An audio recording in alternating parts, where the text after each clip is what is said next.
Here we go. On a Friday. Today is a hugely important day in the history of this show.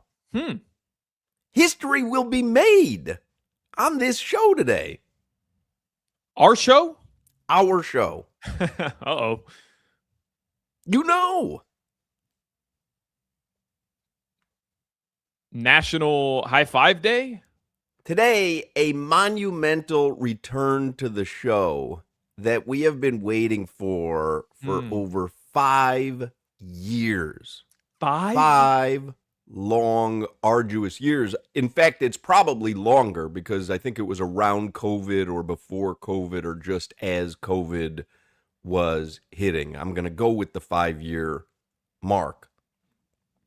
Ira Winderman makes his return to the QAM airwaves. Yeah. And the Hochman, Crowder, and Solana show today after years away. Years. The last time Ira was on the show with us, you were in your 20s, Solana.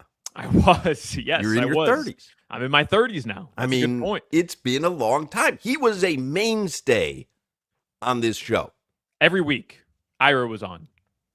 No one has more Heat knowledge, and Ira's able to talk about anything. Crowder is going to be joining us soon. He's in Las Vegas for WrestleMania. Does that begin tonight, Jimmy, or is that a Saturday, Sunday event? It is Saturday, Sunday. Today is the Hall of Fame. Oh, today's the Hall of Fame induction. Gotcha.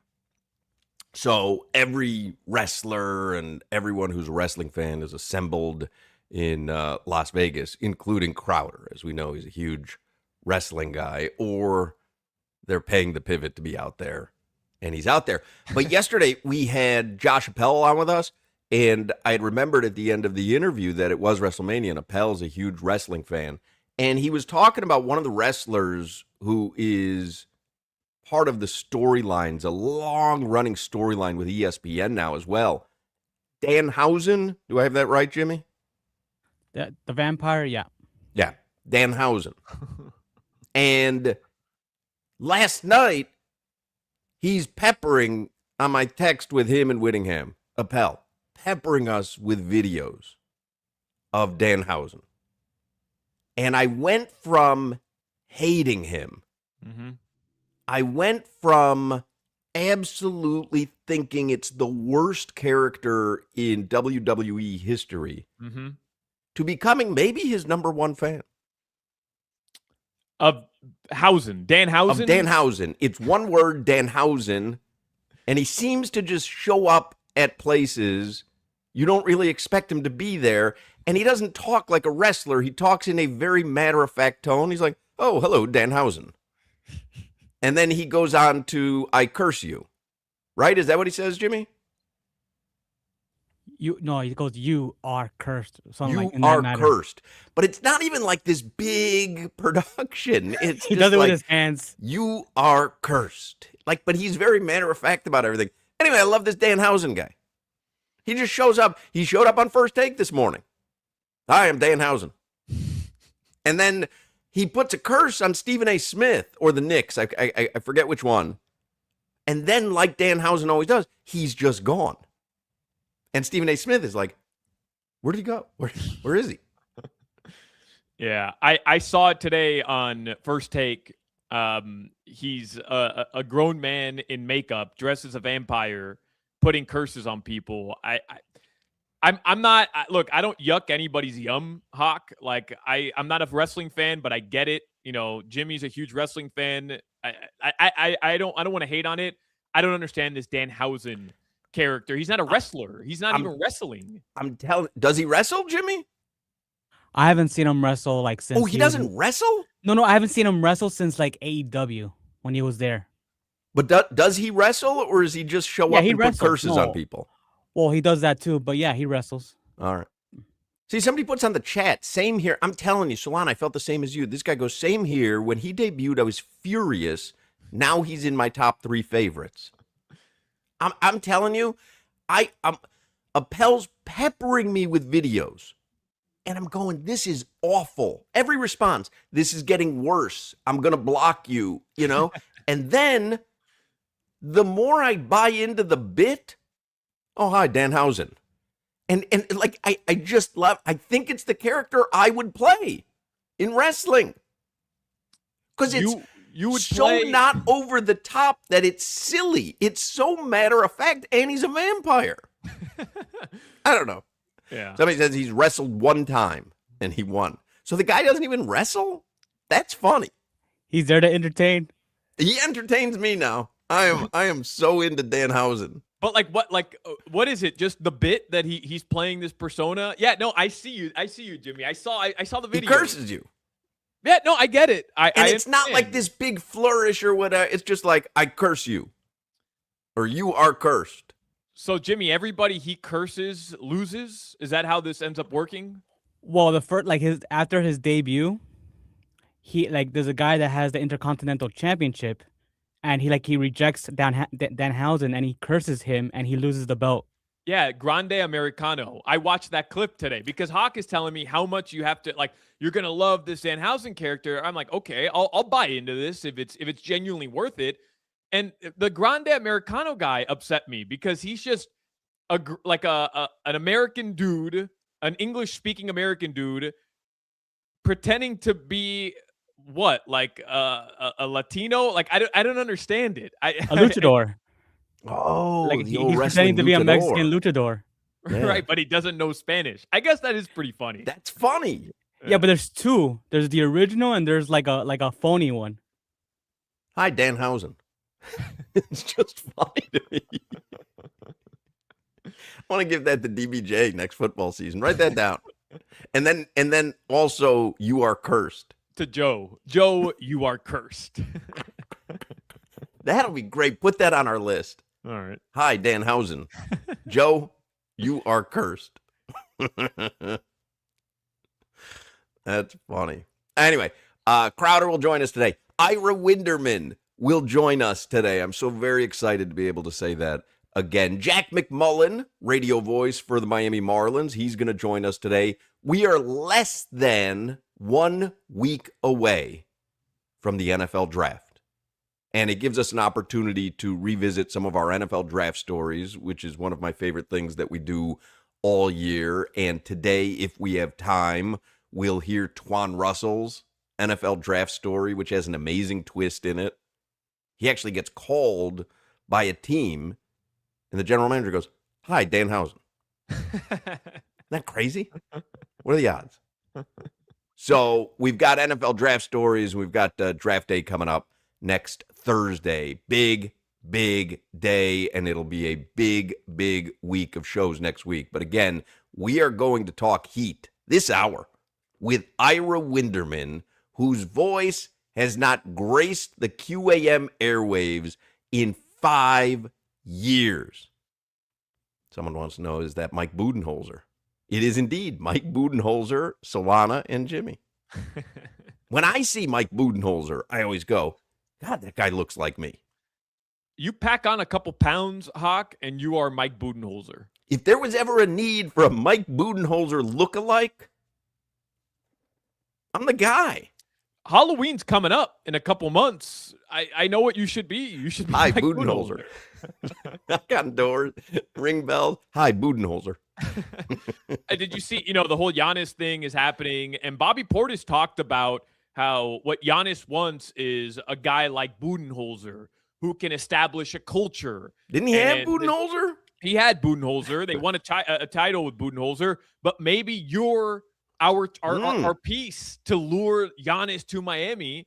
We just have you kind of hang around. How much like Budenholzer do you want him to be? Like just kind of similar looking? Or are you actually looking for a coach like him? We'll just have you hang around the Kaseya Center, take some pictures, and when Giannis shows up, like, oh, hey, Giannis. It's Bud. Look, it's Bud.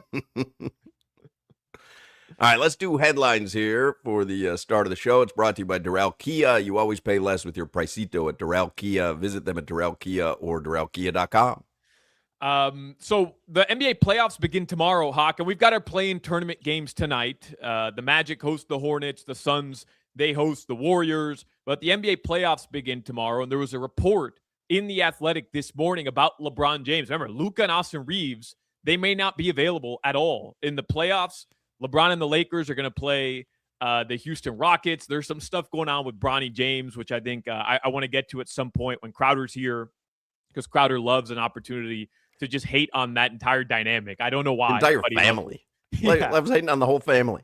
Yeah, until they're on the pivot. At some point, it's going to happen, and we'll all get that opportunity. Crowder will cry talking about hoping to have the opportunity one day to play football or baseball with his son. Crowder's going to start a career in minor league baseball so that him and his son right. get an opportunity. Because he wants to emulate LeBron and Bronny because he's such huge fans of theirs. That's happening. If they ever get him on the pivot, that happens. 100%. So the Athletic reported, Hawk, and I wanted to ask Ira about this as well, like just kind of pick his brain on it, that LeBron, they spoke to anonymous sources, whether with the Lakers or on the league. LeBron has not made a decision on his future yet. They claim retirement is a real possibility. And according to these sources, and in the piece, it says like they've spoken to LeBron about this. The idea that he wants a retirement tour is just false. That's just things that people are making up about LeBron, that he would want a retirement tour and that he hasn't said anything about that. The only thing I would say is I think sometimes if he thinks everyone thinks one thing, he likes to do the opposite, even if it's not what he really wanted. I would buy into the fact that he doesn't want a retirement tour. Like, I always believe people at their word. The problem is he keeps wearing these patches that signify nothing. And it's like, okay, you are the guy who wants extra attention.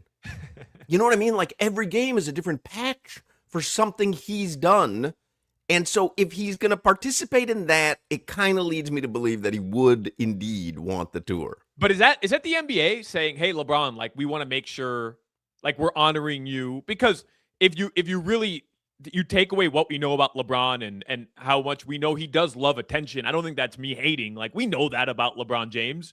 The NBA is saying, hey, we have arguably the greatest to ever do it, breaking all these records, still playing at a high level. We want to make sure that we're not giving that short shrift. You know, like we're trying to do something to make every single time he steps out on the court special, and it's the NBA kind of pushing the patches on him.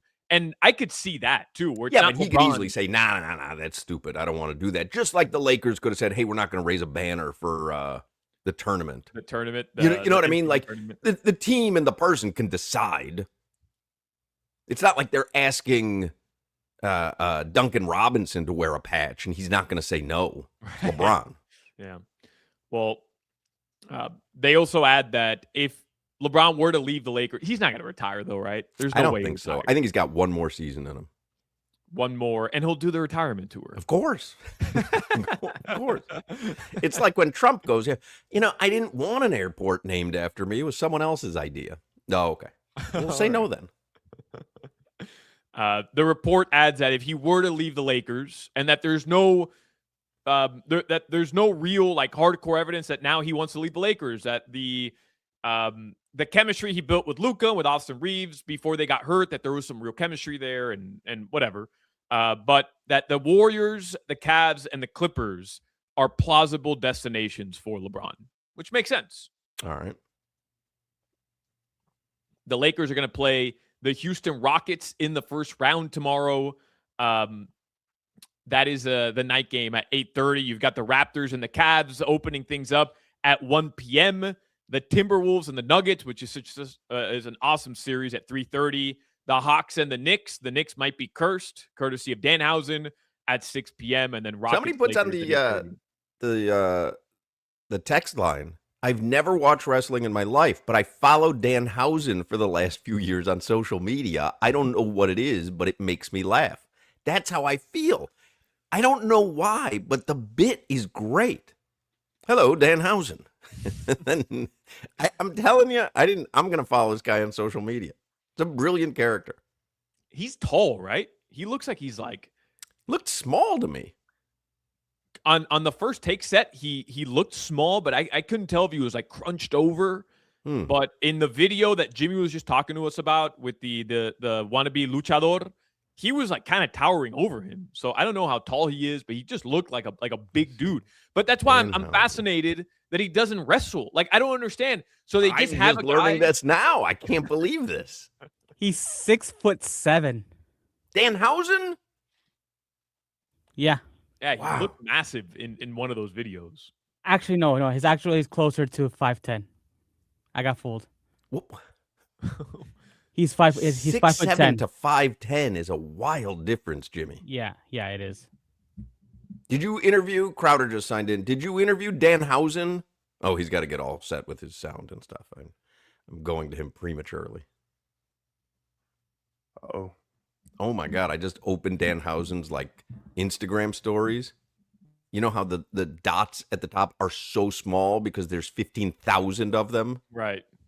Yeah. He's just reposting everybody? I guess so. That's puppet thousand. I do enjoy the fact that he signs everything off as like Hausen.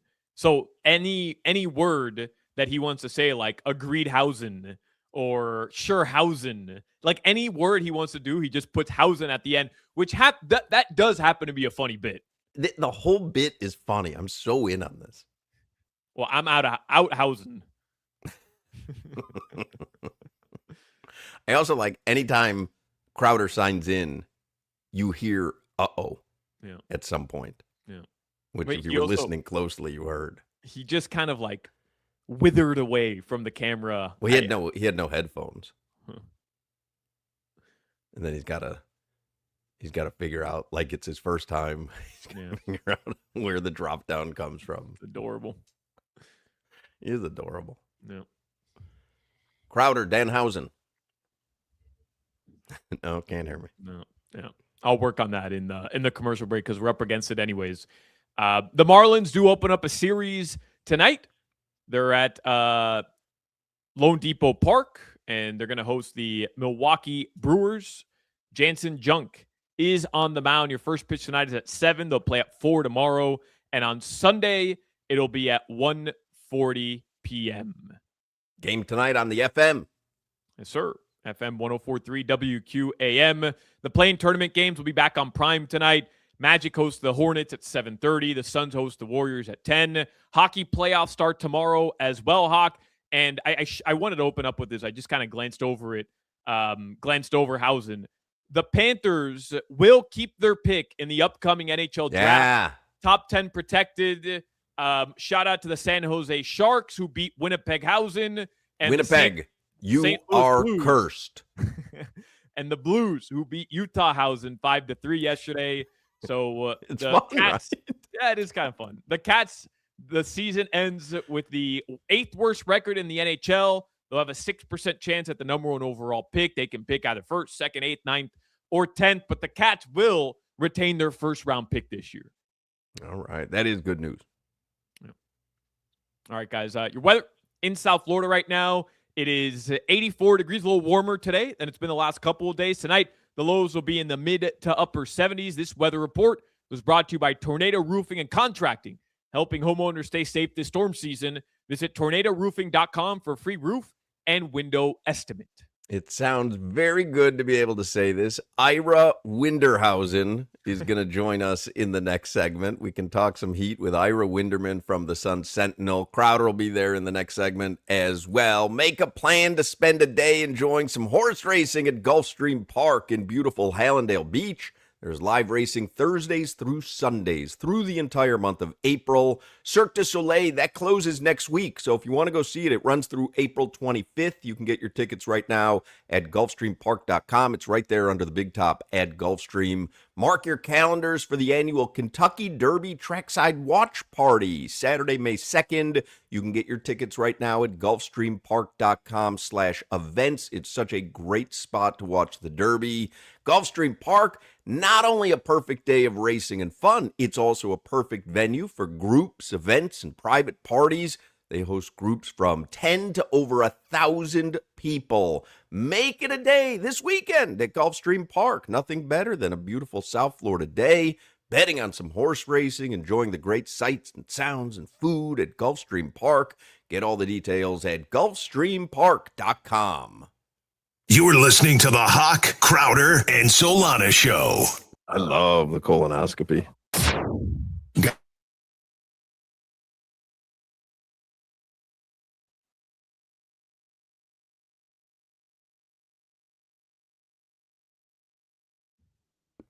You want to test with Crowder? Make sure that he's good to go? Yeah, that's what I'm doing. What about now, Crowder? No, I can't hear anything on my headphones, and I got it plugged into the mic. Yeah. All right. So open up the gearbox at the bottom where the sound settings are at. Yep. Are you sure you can't hear anything? I feel like I'm hearing myself. I think you're hearing it over the You're computer. hearing yourself on my mic from my phone. Oh, yeah. Wow. All right. Go to So audio. I got the mic Yeti Nano, and I got the speaker Yeti Nano. Okay, and then my mic, I can see the little green dots going up. Yeah, my mic works. Your mic works fine. Yeah, your mic works fine. So where it says speaker, take it off of Yeti Nano and put it on MacBook Pro for a second. Hello? Yeah, test. Hello. Do you hear me? Hello? No. You hear me? No. All right, put it back to Yeti Nano. You have the volume muted on your computer? Hello? Yeah. Okay. You got us now? Hello? Yeah, you got me now? No? Hello? Hello? Yeah, Hello? test. You hear us? Mic is on Yeti Nano. Speakers on Yeti Nano. Is the volume on your computer up? Is the volume on your Hello? microphone? Yeah. Your headphones? So I can't hear. I usually hear like the station in my ear. I can't hear anything. Right. But do you Well, hear the station's us? muted. The station's muted. You don't hear anything, right? You don't hear me talking to the mic. I don't hear you talking into my ear. No. All right. So unplug the Yeti Nano from the computer. We'll try that. It might just be that we've got to plug it back in. Hey, Jimmy, do you have Ira's number? Well, no, he's going to join on video, isn't he? Oh, that's right. Yeah, I texted him that we just hit the break.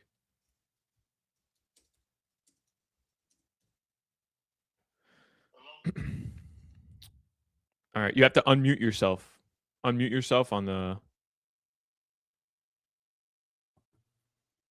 Hello? Yeah. Hello? You hear us now? No, I hear you on the phone. I don't hear you on the station. All right. The only other thing I can think of, man, is restarting your computer. Maybe Or the trying sound new is, headphones or using crappy airplane No. headphones? No, Hoch, because his first of all, he can't hear you, and it's weird because even when he took it off Yeti Nano, the sound wasn't going through the MacBook, which it should. So I think you should restart your computer, bro. Just literally like restart it, Okay. and then open up Chrome again and try to log back in. But literally restart the computer, have it shut down, and restart it. How do I shut down my computer? That's a good question. You see at the top left where the little Apple device is? Yep. All right. You click on that, and at the bottom, you're going to see a thing that says restart. Oh, On the drop down, I got you. Yeah. Click on that, like restart. Yeah. And then it's going to shut down completely. And then you're going to try logging And back it's gonna can't have be a real question. the little apple symbol with the bite out of it. Yes, the Apple How symbol. do I with a restart bite my out. computer cannot be a real question. That can't be a real question. All right. What's up, Ira? Ira, we're on the people can see you on the YouTube stream now. We're not on the air, but Well, that's good to know because God knows what I would have said yes, otherwise. So. as somebody puts here, good behind the scenes work, fellas. We're trying to get Crowder. He's in Vegas, and to show you his. And I love seeing you again, Ira. God bless you. This is so 6 years. Six years. My heart is beating. Crowder just asked, "How do I restart my computer?" So if you want to know what level of technology savvy radio partner we're working with here, that was an actual question. How do I restart my computer? And then he has to go home and figure out how to restart his VHS. So he has a lot going on here. Now can someone set the clock on my VHS? How much time left, Jimmy? Till we're back? No, you're muted. This is what we do, Ira. We've just got AC, a bunch of people who don't know 2 minutes.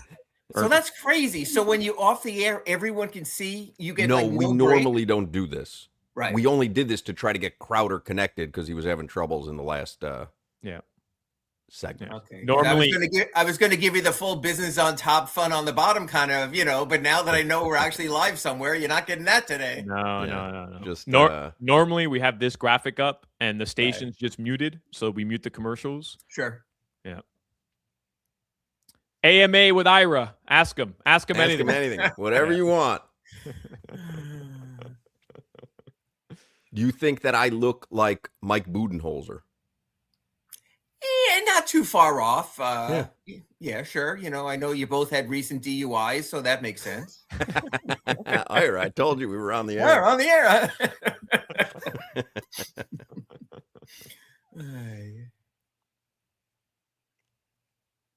Damn, I didn't realize even Solana doesn't go in the studio. Wow. This is a rare Friday. Usually we're all there.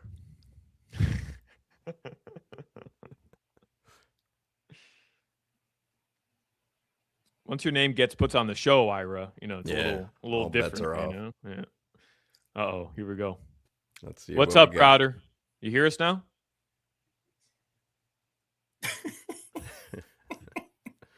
I think it's his headphones. Not his head. Hold on. All right. Just stand by, everybody.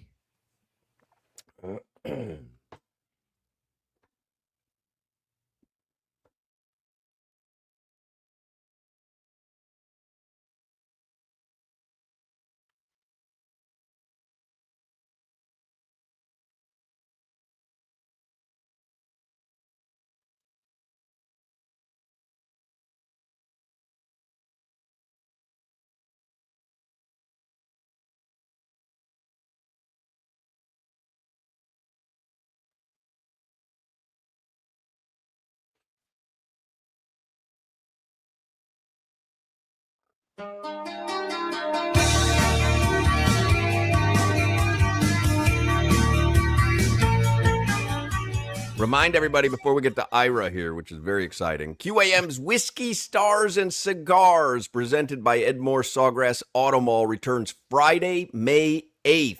And we want you to come out, talk some sports, have a fun night. The entire QAM staff will be there at Tabacone Cigars and Spirits at Plantation Walk.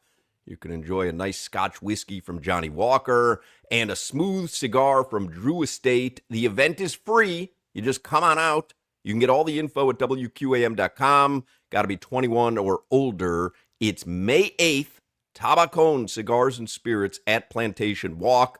Whiskey, Stars, and Cigars, presented by Edmore Sawgrass Auto Mall. 4 brands, 1 location, your local Cadillac, Buick, GMC, and Chevy dealer. And maybe we'll even get a surprise appearance by Ira Winderman out there. He's been known to enjoy a stogie every now and then. We're having some difficulties getting Crowder connected. We're going to see if we can get him connected during this segment with Ira because he wanted to welcome Ira back to the QAM airwaves as well. How long has it been? I knew it's over 5 years. Is it over 6 years, Ira? 6 years since COVID. And here's the remarkable thing. You were trying to get Crowder back connected then 6 years ago, so really nothing changes in those 6 years. Yeah, has changed. I still remember chanting with his AOL dial-up squeamish sounds there in the background trying to get connected, so we're really in the same place. Yeah, I think he's still got that AOL dial-up. No, the funny thing is he's on the road. At home now, he's got Starlink, and he's connected. Like, he hears my questions 3 seconds before I ask the question. That's how fast the Starlink connection is. But he's in Vegas for WrestleMania. You a big wrestling guy, Ira? You know what I was when Jake was young? I enjoyed it. It became so commercial and a bit over the top. It was like sort of when it was your own little thing, especially like growing up in New York. It was only on the Spanish channel. It was the only English show they had on the Spanish channel on Channel 47 in New York. So we used to watch it. It was like a bit of a treat with Bruno Sammartino. Now a little bit too mainstream. So I'm spending more of my time watching cricket on the Willow Network. So you're not into Danhausen? I can't say I am or even have any idea who the hell you're talking about. Ira Winderman is on the Toyota of Hollywood hotline. He has covered the Heat for 38 seasons. I don't believe there is anyone in NBA media who has covered one team consecutively for as long as Ira has covered the Heat. Is that true? I don't think there's any person who started covering a team for the first 38 seasons as a journalist. I mean, I think you can go back to the Romans and the Olympics and when they were running naked in the marathon. So, yeah, I don't know if that just says that I'm not upwardly mobile like Solana, but it is what it is. My goal still is by year 40 to get my name on this show also, but we'll see. Well, you took the 6-year hiatus, but we're not going to hold it against you. Let's talk about Tuesday night's game here for a second. Sure. If Bam is in the game, if Bam doesn't get injured early on, do you, in your heart of hearts, believe the Heat win that game with no problem? And that we're previewing a game tonight? There is no way the way that game played out, they don't win that game when you're talking about a 1-point game, which they won twice. They won the game twice. They were up 6 at the end of regulation. They won the game. They had Tyler Hero with this remarkable Reggie Miller final seconds performance there with his 6 points. They won the game again. So in a game that close, you add a near all NBA talent. Of course they win that game. But you know what? You're going to watch so much of this playoffs over the weekend. Take any one of these teams' best players out, whether it's Jalen Brunson for the Knicks, Cade Cunningham, Shai Gilgeous-Alexander. It changes everything. That one moment in time, especially Hoch, because not only did the Heat lose their best player, but arguably the Hornets' best player got to play on when a day later, the NBA is nice enough to tell us, yeah, he should have been kicked out of the game. You talk about a turnaround. What's the fallout from that, Ira, from the league standpoint? Because the idea that and Bam said it yesterday, the idea that they can't review a hostile act because play continued after that, to me, it doesn't make any sense. If there's a hostile act or the potential of one, and then 5 minutes later, if the NBA office views it at the replay center, they should be able to go back and then make a judgment call based on the letter of the law. And they ruled it a flagrant 2. In theory, LaMelo should have been out of the game as well. Do you think the NBA will make some adjustments to that rule? I do. And also, Solana, remember, the Heat would have gotten 2 free throws and the ball. So you're talking about a 4-point swing in a 1-point game. You have that. But to your point, you know this, Solana, and everyone knows this about Max Strus. The league can go back 4, 5, 6 minutes later and going, he stepped out of bounds. Or that wasn't a 3, that was a 2. Or that came before the shot clock. So let's get this straight. A guy can rip a joint out of a socket, injure a guy so he misses the rest of the game. We can't go back and see that. It's like it never happened. But if you step on that 3-point line, boom, it's like an electronic buzzer goes on the referee's belts, and they can go back and change it. I do think they'll change it. I think it was that egregious. Now, if LaMelo had scored in between, you can't take those points off the board. You have to be reasonable. They were playing the game thinking Bam was out, thinking LaMelo was in. But still, there was enough time in that game to go back and adjudicate it. I don't understand this. Are the referees, and usually there's 2 or 3 in the replay center in Secaucus, like, are they just sitting there eating donuts and not paying attention? Surely they had to turn to each other and say, yeah, that didn't look pretty good. So if you're going to pay them to be in the replay center, let them work in the replay center, especially guys. That was the only game going on at the time. This wasn't like the final Sunday this season where there were 15 games and you didn't know which screen you should look at, what's going on. So I think that made it even more egregious. I agree. You know what's funny, too, when you're laying out that scenario? LaMelo, because play goes on, you can't take away a basket. But if LaMelo goes down, shoots a 3, and it counts for 3, and then they see during the commercial break that his foot was on the line, they can actually take a point away, even throughout that entire scenario, that you can't look at anything, but 2 minutes later, they could look at his foot on the line and take away a point. Well, I'll tell you something else. You could also challenge a foul, and Solana knows this from covering the Heat. There's a proximity rule. If something wrong happened in proximity to the review, they can rule on that also. So literally, if like the Heat were called for stepping out of bounds there, Spoelstra could have challenged and said, we didn't step out of bounds, knowing the referees could look at the play in its entirety. It's crazy. If Bam Adebayo, who did a great job of saving the ball back to Simone Fontecchio, was out of bounds, The Heat, knowing Bam was on the line, would have challenged because the referees then could have looked at what Solana knows is called proximity, and they could have reviewed there. So you know what? You need a test case. There's a bird rule in salary cap. Maybe there'll be the Adebayo rule when it comes to that, but little good it does the Heat right now. Ira, and I don't want to turn this into us bashing the NBA and the officials because let's nothing, do it. right? Why But not? the way that only you get paid by the Heat. I'm good. Go ahead. Yeah. the way that I got 6 years to make up here with Ira. I want to bash everybody. the inconsistency by the officials, depending on which crew you have, who the official, the crew chief is, with the marginal contact rule, with the proximity rule, where there's instances where they could go back, view the entire length of the play, and then make a ruling. And depending on what crew you have, they deem things totally different from one game to the next. And on top of that, you're looking at a situation where, like, early in the season, Norman Powell is refereed one way with continuation, and then the second half of the season, I'm not saying this is why Norm struggled. We know why he struggled. His body wore down, and the injuries just kind of took a toll. But then he can't get to the free throw line at all anymore because referees officiating changes. But in this case, you have a replay center. And the one thing you know from sports, I know, Solana, you watch a lot of soccer. How many times after the fact you see the referee walk to the middle of the field and do this with the square? VAR called me. Something is going on. We live now at a point. There's off-the-field officials everywhere. Now the NFL, they can look at pass interference. They look at other stuff, even when the referees on the field don't. Hockey, we see the same thing. They'll continue to play. All of a sudden, the buzzer goes off because in Toronto, they realized the puck did cross the goal line and was a goal, and they pick up the game. So there was the opportunity here. You know, it's a fine line. We hate the intrusion of the stoppages. You know, Solana, we like to get out of the arena in under 3 hours for these games that go forever. But you're talking a play-in game. You're talking a game where one team's season is going to end. It would seem you would officiate that a little bit differently. So I agree. Again, I believe this becomes the test case. I'm also curious. Everyone has seen this picture. Curtis Blair is looking down. He sees Bam on the ground. He sees the arm. I'm very curious when I look at the referees for the first round of the playoffs. If his name is on there, how many games he has, if he has fewer than the other members of that crew. Because again, the NBA does penalize. They just don't publicize when they penalize officials. So keep an eye out for the name Curtis Blair. See if it does or doesn't show up on postseason officiating crews. Ira, is there any chance the Heat run it back next season with a very similar version of this roster? Bam and Tyler and Andrew Wiggins and maybe some low-tier additions. Is there a chance that it gets run back? If you can't do something else. You know, you can't go desperate. Solana knows this after LeBron left. They said, but we're going to draft Shabazz Napier. We're going to get Josh McRoberts and Danny Granger, and it'll be fine. Everything is fine. You can't do that either. I think you have to, though. This is a conversation we've had on the show. I think you can go laterally or even backwards because I think there is going to be a riot if you run this back. They won't run this back exactly. I don't know how dramatic it'll be. They have two choices. I'm writing this in my Sunday column, the Sun Sentinel. You can just step back and say, hey, we were 10th place in the last 2 years. We need to reset. Let's see the youth of Yakonis, of Khalil Ware, of Pelle Larson, and just play the young guys, and I'm fine with that. That's kind of fun. I won't expect to be more than 10th place.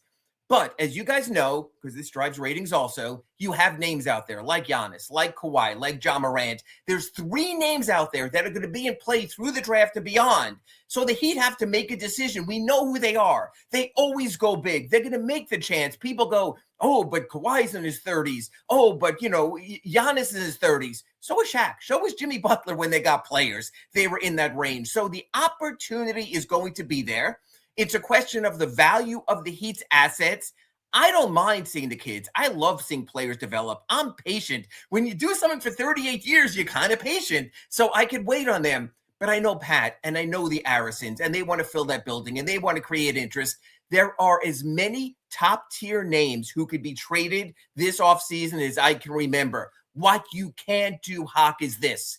You can't get stuck in the waiting game of Damian Lillard 2 years ago. Well, all of a sudden, it's October and you ain't got nothing. So I'm not saying they can go to the Bucks and go and make up your mind, or you're trading them, or the Clippers with Kawhi, or the Grizzlies with Ja Morant, but they have to have dates. If not by this date, then we go to B, then we go to C, or maybe just plan youth and go from there. but they can't let this thing play out like it did with Damian Lillard 2 years ago. Who makes the most sense for them basketball-wise? Solana and I were talking about this yesterday because I was saying, you know what? If they're all kind of injury-prone, I'll go with the guy in his young 20s who's injury-prone, who has more upside than I think Giannis or Kawhi do. I feel like they're on the decline. When I say decline, they're still elite players. Kawhi, certainly.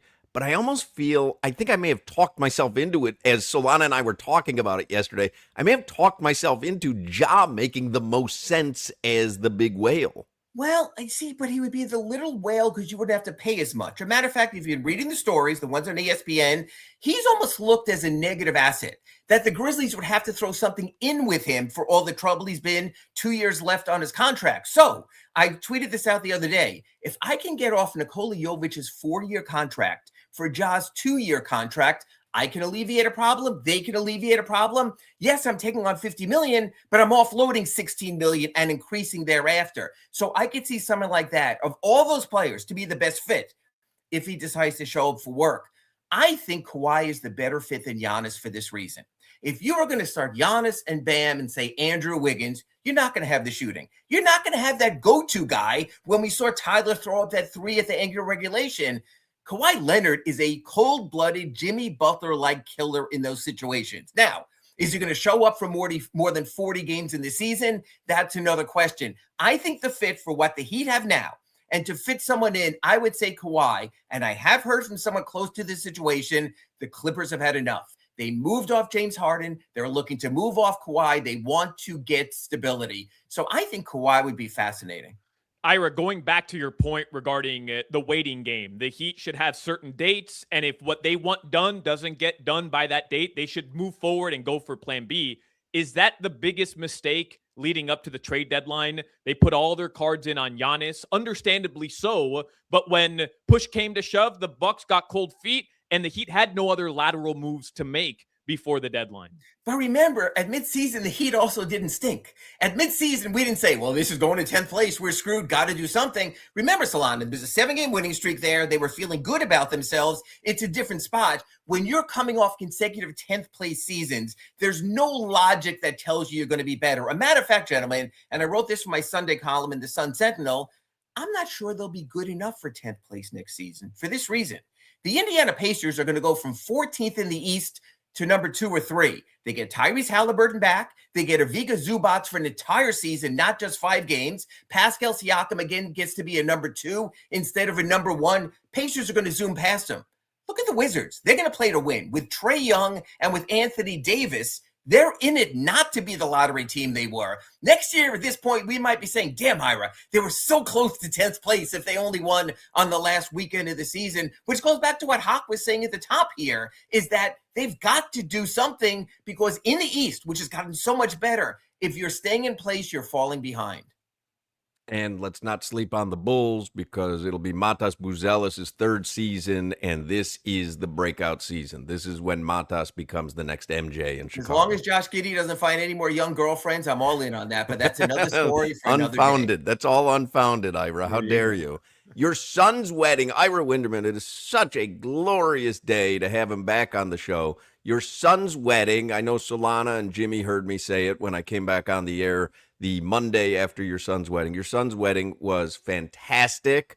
Very proud of your son, Jake, and his lovely new wife, which is crazy to say.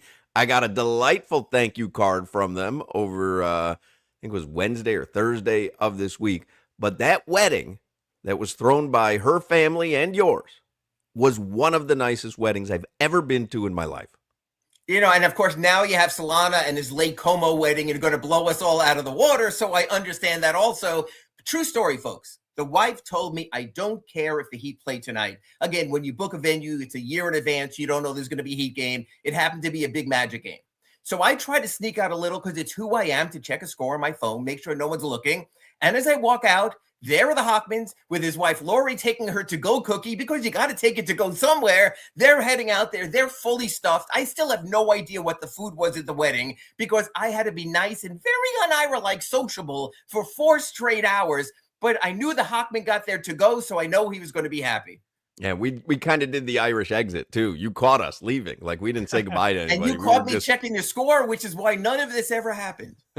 And I am now privy to what happened to the Miami Heat. 7-game win streak. Ira misses one game. They lose 10 of their last 15, and the season was donezo after that. Way to go, Yeah, Ira. so obviously my fault. So well, yeah, I believe it was that pregame that Solana actually mushed all future, except for that one night, all future third quarters for the Heat. Correct me if I'm wrong, Solana. That was the night that you mushed them. Yeah, they had won 14 consecutive third quarters after blowing it in Boston, Ira. And I asked Spo about it, and he wasn't thrilled with me asking. He said, "Why would you ask that question?" And But they won the third quarter that night. They won the third quarter that night against the Magic by 1. And then lost every other one. I think they lost every single other one, yeah. But they lost that game, and I told Jake he no longer has to name his firstborn Keyshawn. So at least there's that. Can you imagine Matas Buzelis and Kobe White together? Oh, we didn't even have to imagine. We saw it, and the Bulls still got rid of him. Could you believe that Kobe White shot when it went in?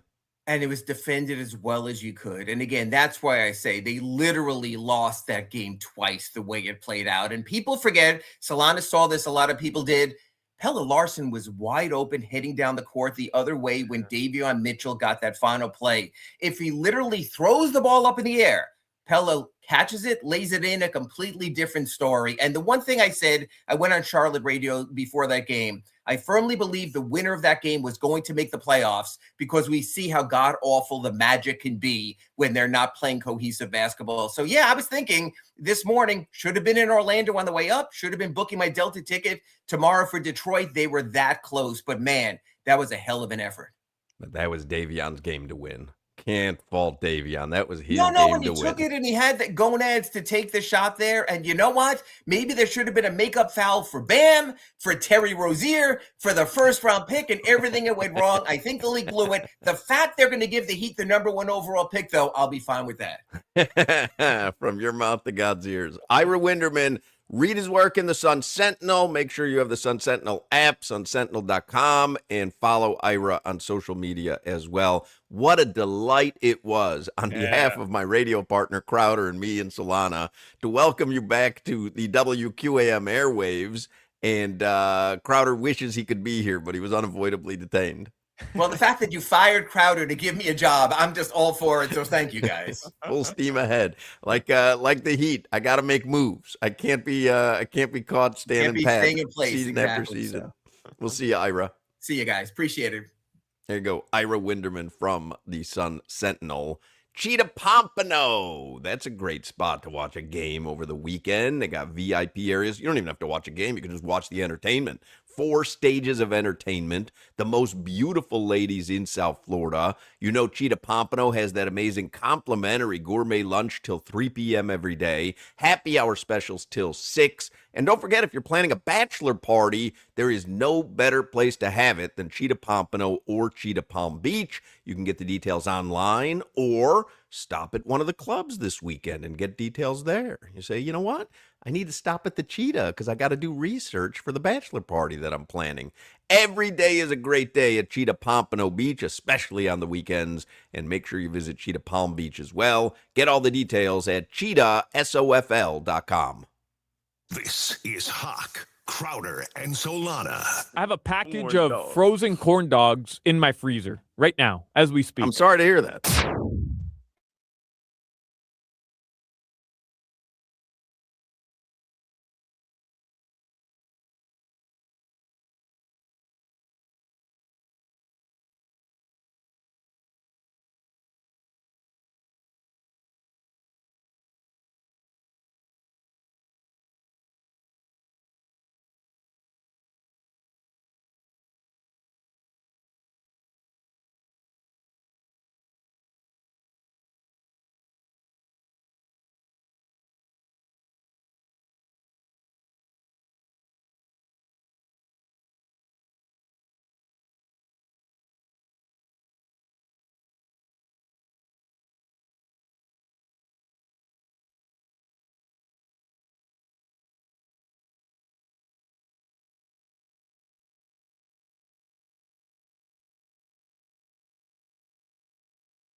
All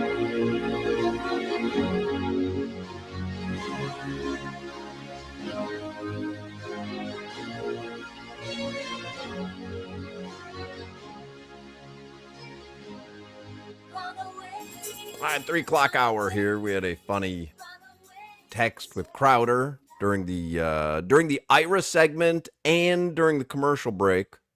And I had suggested he get new headphones. I have a feeling it's his headphones, even though you were saying the audio wasn't coming out of his computer.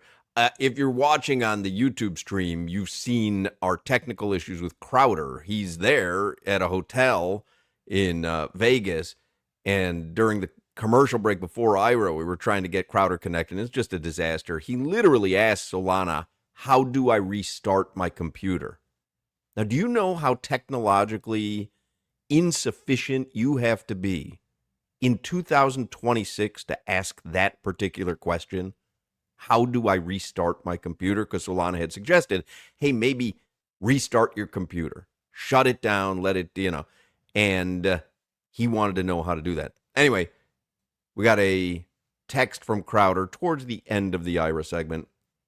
I'm going to go get new headphones, headed to CVS. And I sent that. I screenshotted it. I sent it to Ira. And I said, how many major market talk shows do you think this text thread has ever appeared on an hour into the show? Yeah. Not a lot. Just a usual Friday for us. Well, I feel for you because it always ends up falling on your shoulders like it did with Jim Larinaga earlier this week. It doesn't matter what's going on in your world. You're the guy who has to, and it's like, when I tell you it's the most rudimentary stuff, and that's like, listen, if it was a major technological problem or sometimes a computer just freezes up or whatever, and it honestly just needs to be restarted. But to ask, how do I restart my computer? Or to have Solana have to give you the same lecture every time. Do you see the gear shift? Okay, click on the gear shift. What's the audio input say? What's the headphone say? What's the microphone say? Like, it just never takes with them. It's crazy. And I try to remain calm because people can see us. Like the people watching the stream can see us. I don't want to have a crash out that ends up going viral on social media. So I try to remain calm, but I really, Hoch, have no patience for any of this. Genuinely. Like it pisses me off. Even with Coach L, who I love. Like I genuinely, he's the nicest guy, but it's the same thing every time. Check the settings. It's the same button. It's the same settings. And well, it's what I say to Crowder when he signs on sometimes and his microphone isn't connected. I'm like, it's like, I do this. Just always check the drop downs. Is the mic connected? Do you hear the sound that you should be hearing out of your headphone? Like, there's a couple easy things at the beginning to check. Just can't seem to grasp that. I've got no patience for it, man. None. Anyway. Fun talking to Ira. Very glad. Kawhi, by the way, if you saw Bet Online this morning, betonline.ag, Kawhi next team, Miami Heat is the favorite at 3-1. I just wonder, Hoch, like what it's going to take to get Kawhi, what it's going to take to get Bam. And you heard Ira, like we were talking about Ja yesterday. We didn't even consider the idea that what you're giving up for Ja may be even less than we could fathom. Because right. So he's saying, hey, you don't want to give up a lot and you want to get rid of like the Jovic contract. Ja's your guy. Yeah. Like Memphis just wants him gone. They got to get out of that contract. Kawhi's going to want something in return. We know Milwaukee wants something decent in return, which is why they weren't able to pull the trigger on the deal at the midway point of the season because it was a good offer. Yeah. They want more. But do the Clippers, I think this is like a legit thought process you have to have. Do the Clippers want to do right by Kawhi? No. Do the Bucks want to do right by Giannis? Yes. I don't know the answers to any of that. I genuinely don't. And I know that there's teams like the Charlotte Hornets who have a young, promising core, but also have a ton of draft capital, like the Brooklyn Nets who just have picks that they can shed out. Like there's a lot of a lot of factors. The Houston Rockets have draft capital, and if it doesn't work this year, are they trying to make some moves as well? Like, it's going to be more complicated than just, hey, Heat want to improve their roster, just send picks to whoever. Well, maybe your picks aren't as enticing as some of the other picks that other teams have. Like, it's tough. Totally agree. It's tough. I'm just saying from the prism of a Heat fan, which of the three. And then I saw today on social media, I think there was a lot of talk about Spider Mitchell. Well, so they're going to offer him an extension. And if he says no to that extension, it's the same thing with Giannis. Like, Giannis is under contract next year. He's got 1 year left on his contract. But the Bucks aren't stupid. Like, they realize the circus that this has become, and they're not going to let Giannis hold leverage with them anymore. Like, okay, you're not going to sign with us now. This is the time to sign.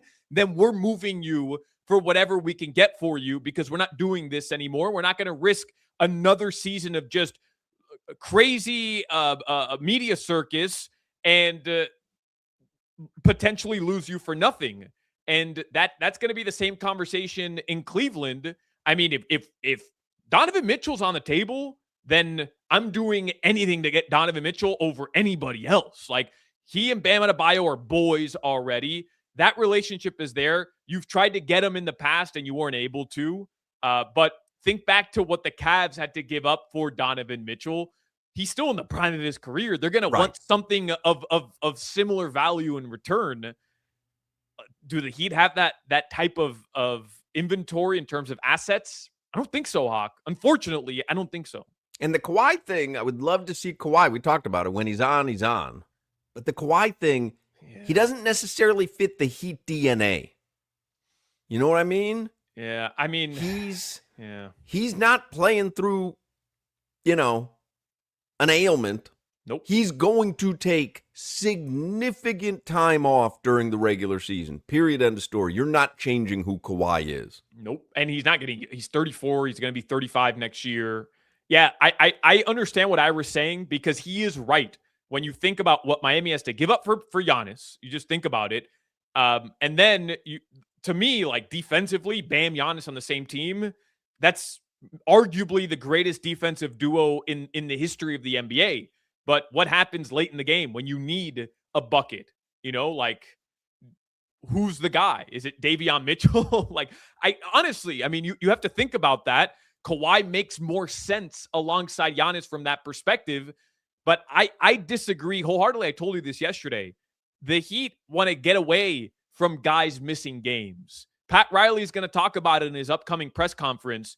Tyler Hero, as well as he played last year, and this year was freak stuff. Like, Hoch, I don't think any of these injuries were Tyler being soft, Tyler sitting out in games. Like, I don't think that's legit. True. They're just freak injuries, But the reality is he wasn't healthy. And Miami wants to get away from that. They were sick of Jimmy Butler because of that. And now you're bringing in a guy who's probably got a worse track record for missing games. I don't know. I don't buy it. But the real result is it doesn't matter. I know they love to have, and we love to have guys available for the regular season. But if you make the playoffs, it kind of doesn't matter. Yeah. I mean, it doesn't matter if they're healthy come playoff time. That's been an issue with Kawhi Leonard as well. And look, I mean, they didn't make the playoffs this year because of how bad of a start they had. Yep. And then they lost on their home floor in the play-in tournament. So, I mean, you're kind of in the exact same situation as the Miami Heat. All right, let's do headlines here for the 3 o'clock hour. Jack McMullen, the radio voice for the Marlins, going to join us this hour. Headlines are brought to you by Durrell Kia. You always pay less with your Pricito at Durrell Kia. Visit them at Durrell Kia or DurrellKia.com. We do have a Marlins game, as Hoch just mentioned. We'll talk with Jack McMullen. It's a 7:10 p.m. first pitch tonight. You're back at Lone Depot Park. It was a tough road trip for the Marlins, so they're trying to get back on track. Jansen Junk will be on the mound tonight for the Fish. The Panthers, they did end up keeping their top 10 protected pick. We know that the draft lottery in the NHL, I believe, is May 5th, but it's the first week of May for sure. The Cats are either going to pick 1st, 2nd, 8th, 9th, or 10th in the upcoming NFL draft. They also, Hoch, there was this story today, this report that the Panthers' assistant general manager, Sonny Mehta, is leaving the Cats. He was hired by the New Jersey Devils to be their general manager. Yeah. Jimmy was heartbroken last night. Yeah. Yeah, I cried all night. Some breaking news from the New York Post. Diana Rossini rescued an elderly man trapped in his car.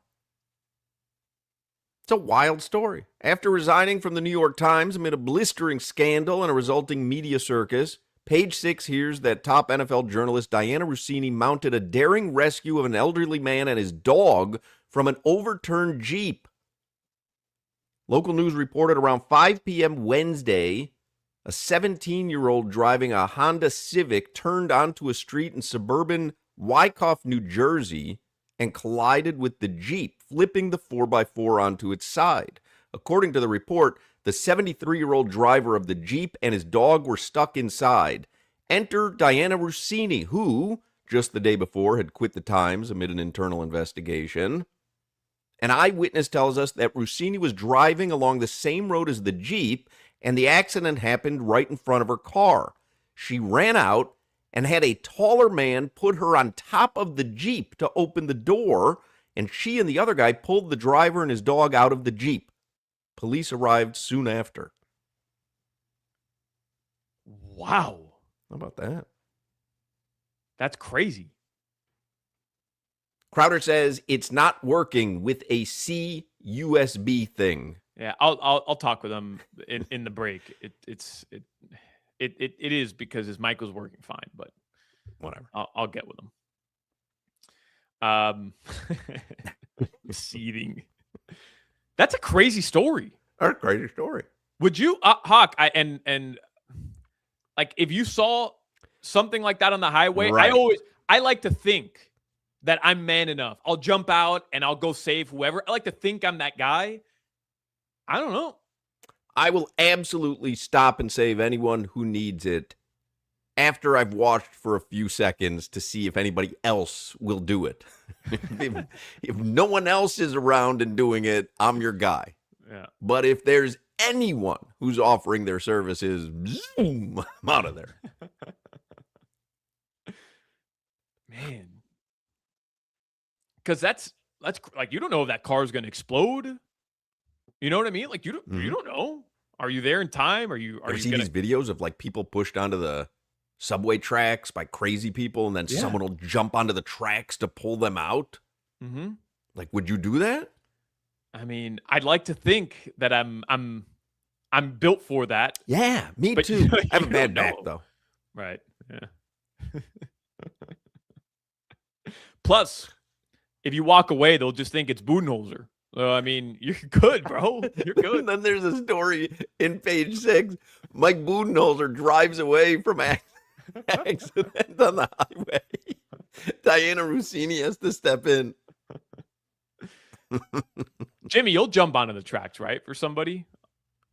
Sure. I mean, you were a paid security guard. Like, aren't you ready in the face of danger to take a bullet? Maybe. Well, either you are or you aren't. You saved a not. cat. Jimmy, you saved a cat at Yeah, Hard Rock cat was Stadium. falling from the Orange Bowl. You caught him in one hand. Yeah, and the cat thanked me afterwards. All right, here are your NBA play-in tournament games for tonight. Here's your slate. The Magic, they host the Hornets at 7:30. The winner gets a date with Detroit in the first round. And then the Phoenix Suns, they host the Golden State Warriors. That'll be at 10 p.m. These games are both on Amazon Prime, by the way. They have just the play-in games, right? There's no further games in the playoffs on Amazon? Ooh, I don't know. I don't know if there are any playoff games. Genuinely, I don't know how to watch the NBA playoffs anymore. Like It's very difficult. I have no idea. Let's see. No. Cavs, Raptors, game 1 tomorrow at 1 p.m. Prime Video, Oh, really? according to Google. And then Denver Nuggets, Minnesota, Prime Video as well at 3:30. So that's the only place to watch? I mean, I have it. It's fine. But that, man. Atlanta Hawks, Knicks tomorrow is on Prime Video.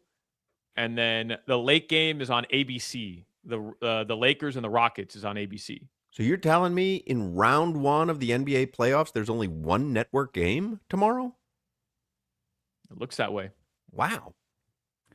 Well, the Prime will stream select first and second round playoff games starting tomorrow. But it's exclusive is my question. Like it's not on NBC and Prime or ABC and Prime. Yeah, this is select games. So, All right. yeah.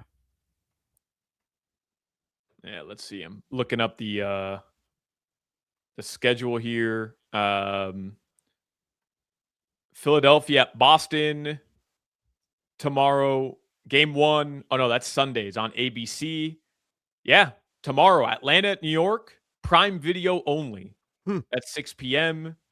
Prime Video only tomorrow, which is the first game. Toronto at Cleveland at 1 p.m. And then some of the other games will be on ABC on some of the networks. Portland, San Antonio, Sunday at 9 will be on NBC and Peacock. All right. That's crazy, man. Wild. Their television ratings, though, you saw the reports this week. Their television ratings were higher than they've ever been. And everyone talks about, the death of the NBA and it's unwatchable, the regular season. It's just been a phenomenal season for NBA television. I mean, it's been a good season, too, if you think about it. Like, you have... It's just annoying that you go into every game wondering, are you going to see the players you want to see? That's the annoying thing. You don't have that really with any other sport. You really don't. If someone's injured, you know it. It's a rare occurrence when you hear, you're watching the Dolphins game and Jalen Waddle, not even that you're tuning in to see Jalen Waddle, but like that someone's out that day that you didn't expect. And with the NBA, you almost expect the stars not to play, and it's a surprise when you hear that they are. That to me is the real issue. It's not that the games aren't good. It's not that the season's not entertaining. But there's this weird thing that we've come to accept now with the NBA, which is, you kind of assume, they're big name players probably not going to be out there tonight. I fixed it, man. 60 games in the regular season. I fixed the NBA a couple months ago. Then they'd play 30. By the way, speaking of watching basketball games, the Heat are going to be on a different network next year. And I don't know what network that's going to be, but FanDuel Sports Network Sun is donezo. Right. So there may be a situation like the Marlins have right now where it's just distributed by MLB or it's just distributed, obviously, in the Heat's case, by NBA, and you're hoping for Xfinity to find a slot just for Heat games the way that they have for Marlins games and DirecTV Stream and all the others. There is the possibility FUBU. FUBU? The clothing manufacturer? What's the Fubo? Fubo. I saw that Fubo has entered as a late suitor for the 13 NBA teams who are without a television home for next season. In which case, you'd have to get Fubo if you're a Heat fan. What the hell is Fubo?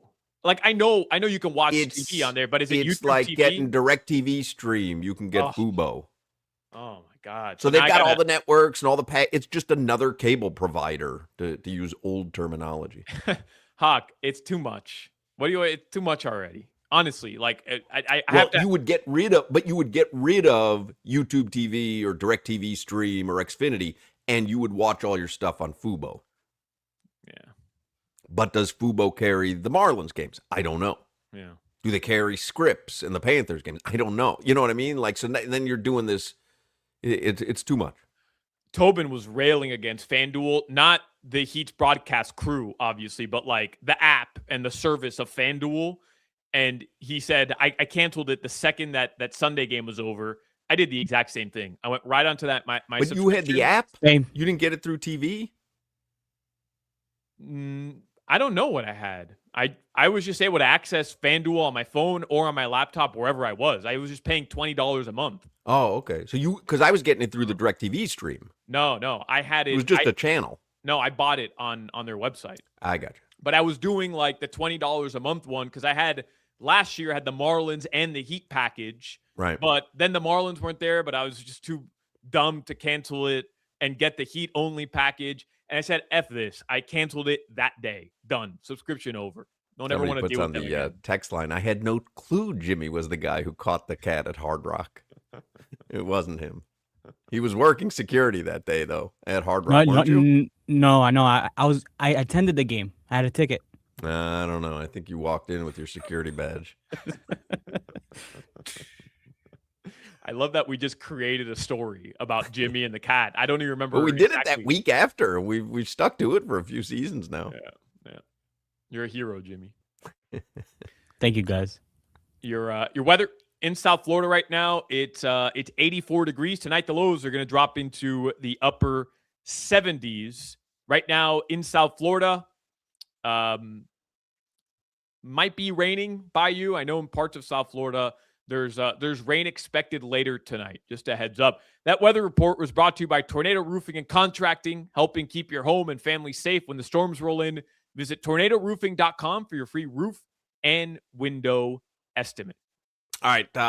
Jack McMullen is going to join us in the next segment. We'll talk some Marlins with him, and we will continue on this Friday, so do not go anywhere. You want to make sure you have the Prize Picks app now that the playoffs are beginning. You've got some games to make the playoffs tonight, but then tomorrow it all starts at 1 p.m. playoff action. It's not just for basketball, by the way. You got the Prize Picks app, and you can make money on pretty much every single sport. I'm talking soccer. I'm talking basketball. I'm talking hockey. I'm talking tennis, golf, esports, UFC, you name it. Prize Picks has it. And right now, there's no reason not to download Prize Picks because I'm giving you $50 instantly when you set your lineups.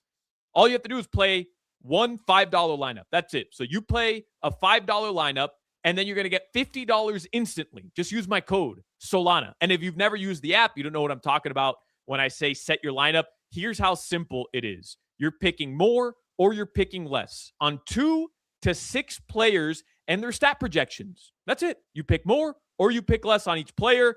And if you get your picks right, you can cash in. So tonight, Desmond Bain, 20.5 points. More or less? Kobe White. We know he scored more against the Miami Heat, but I'm picking more or I'm picking less. Kobe White. Steph Curry, 3-pointers made. More or less? Kristaps Porzingis, 8.5 rebounds and assists combined. More or less? Depending on what you pick, your picks are right, you can cash in. And there's plenty of different ways to play on Prize Picks as well. If you want flexibility, you choose the flex play where you can get paid even if one of your picks misses. You can also go for the bigger payouts. That's what I do, and it's called the power play. But again, there's just so many different ways to play on the Prize Picks app, and it's the best way to put your hot takes to the test. So join me and millions of users. Download the Prize Picks app today. Use my code Solana, SOLANA. You get $50 in lineups after you play your first $5 lineup. You must be present in certain states. Visit prizepicks.com for details. This is Hoch, Crowder, and Solana. Socrates once said, "You don't know what your body can do until it does it."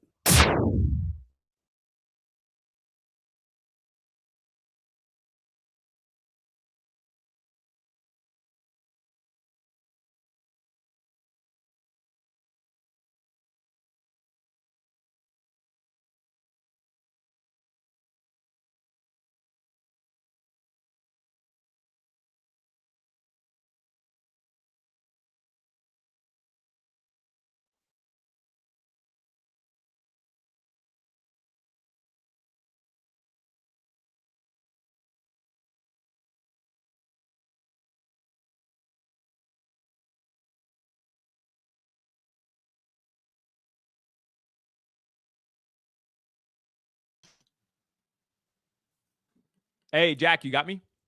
What's up, man? Hey, how's it going, man? I was just double checking. I wasn't sure if you wanted to jump on the Axis, but you sound good like this, man. So we'll just ride like this. Perfect. Yeah, I got a stick mic plugged in and all that, so we should be okay. All right, perfect. We'll be back in about like 3 or 4 minutes. Is that cool? Perfect. Appreciate you. Yeah, man. Appreciate you. Thank you.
Well, Boys of Summer by Jimmy. I like what you're doing there. This is the bad version of it, though. Who is this that does this version, Jimmy?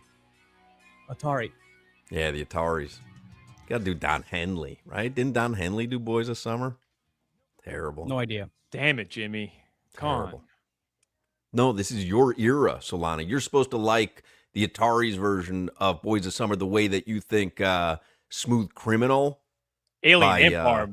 That's the better version, Hawk. It's Smooth not Criminal even a by question. Alien Ant Farm. It's criminal that they were allowed to do MJ's great song. Better be quite song, honest. better song, and better video too. Oh, my I mean, God. It's not even a question. Tell me you've never seen the Michael Jackson Smooth Criminal video without what? telling me that you've never seen it. You've never seen it. Maybe one time, maybe, but the Alien Ant Farm video, maybe top 5 video of all time.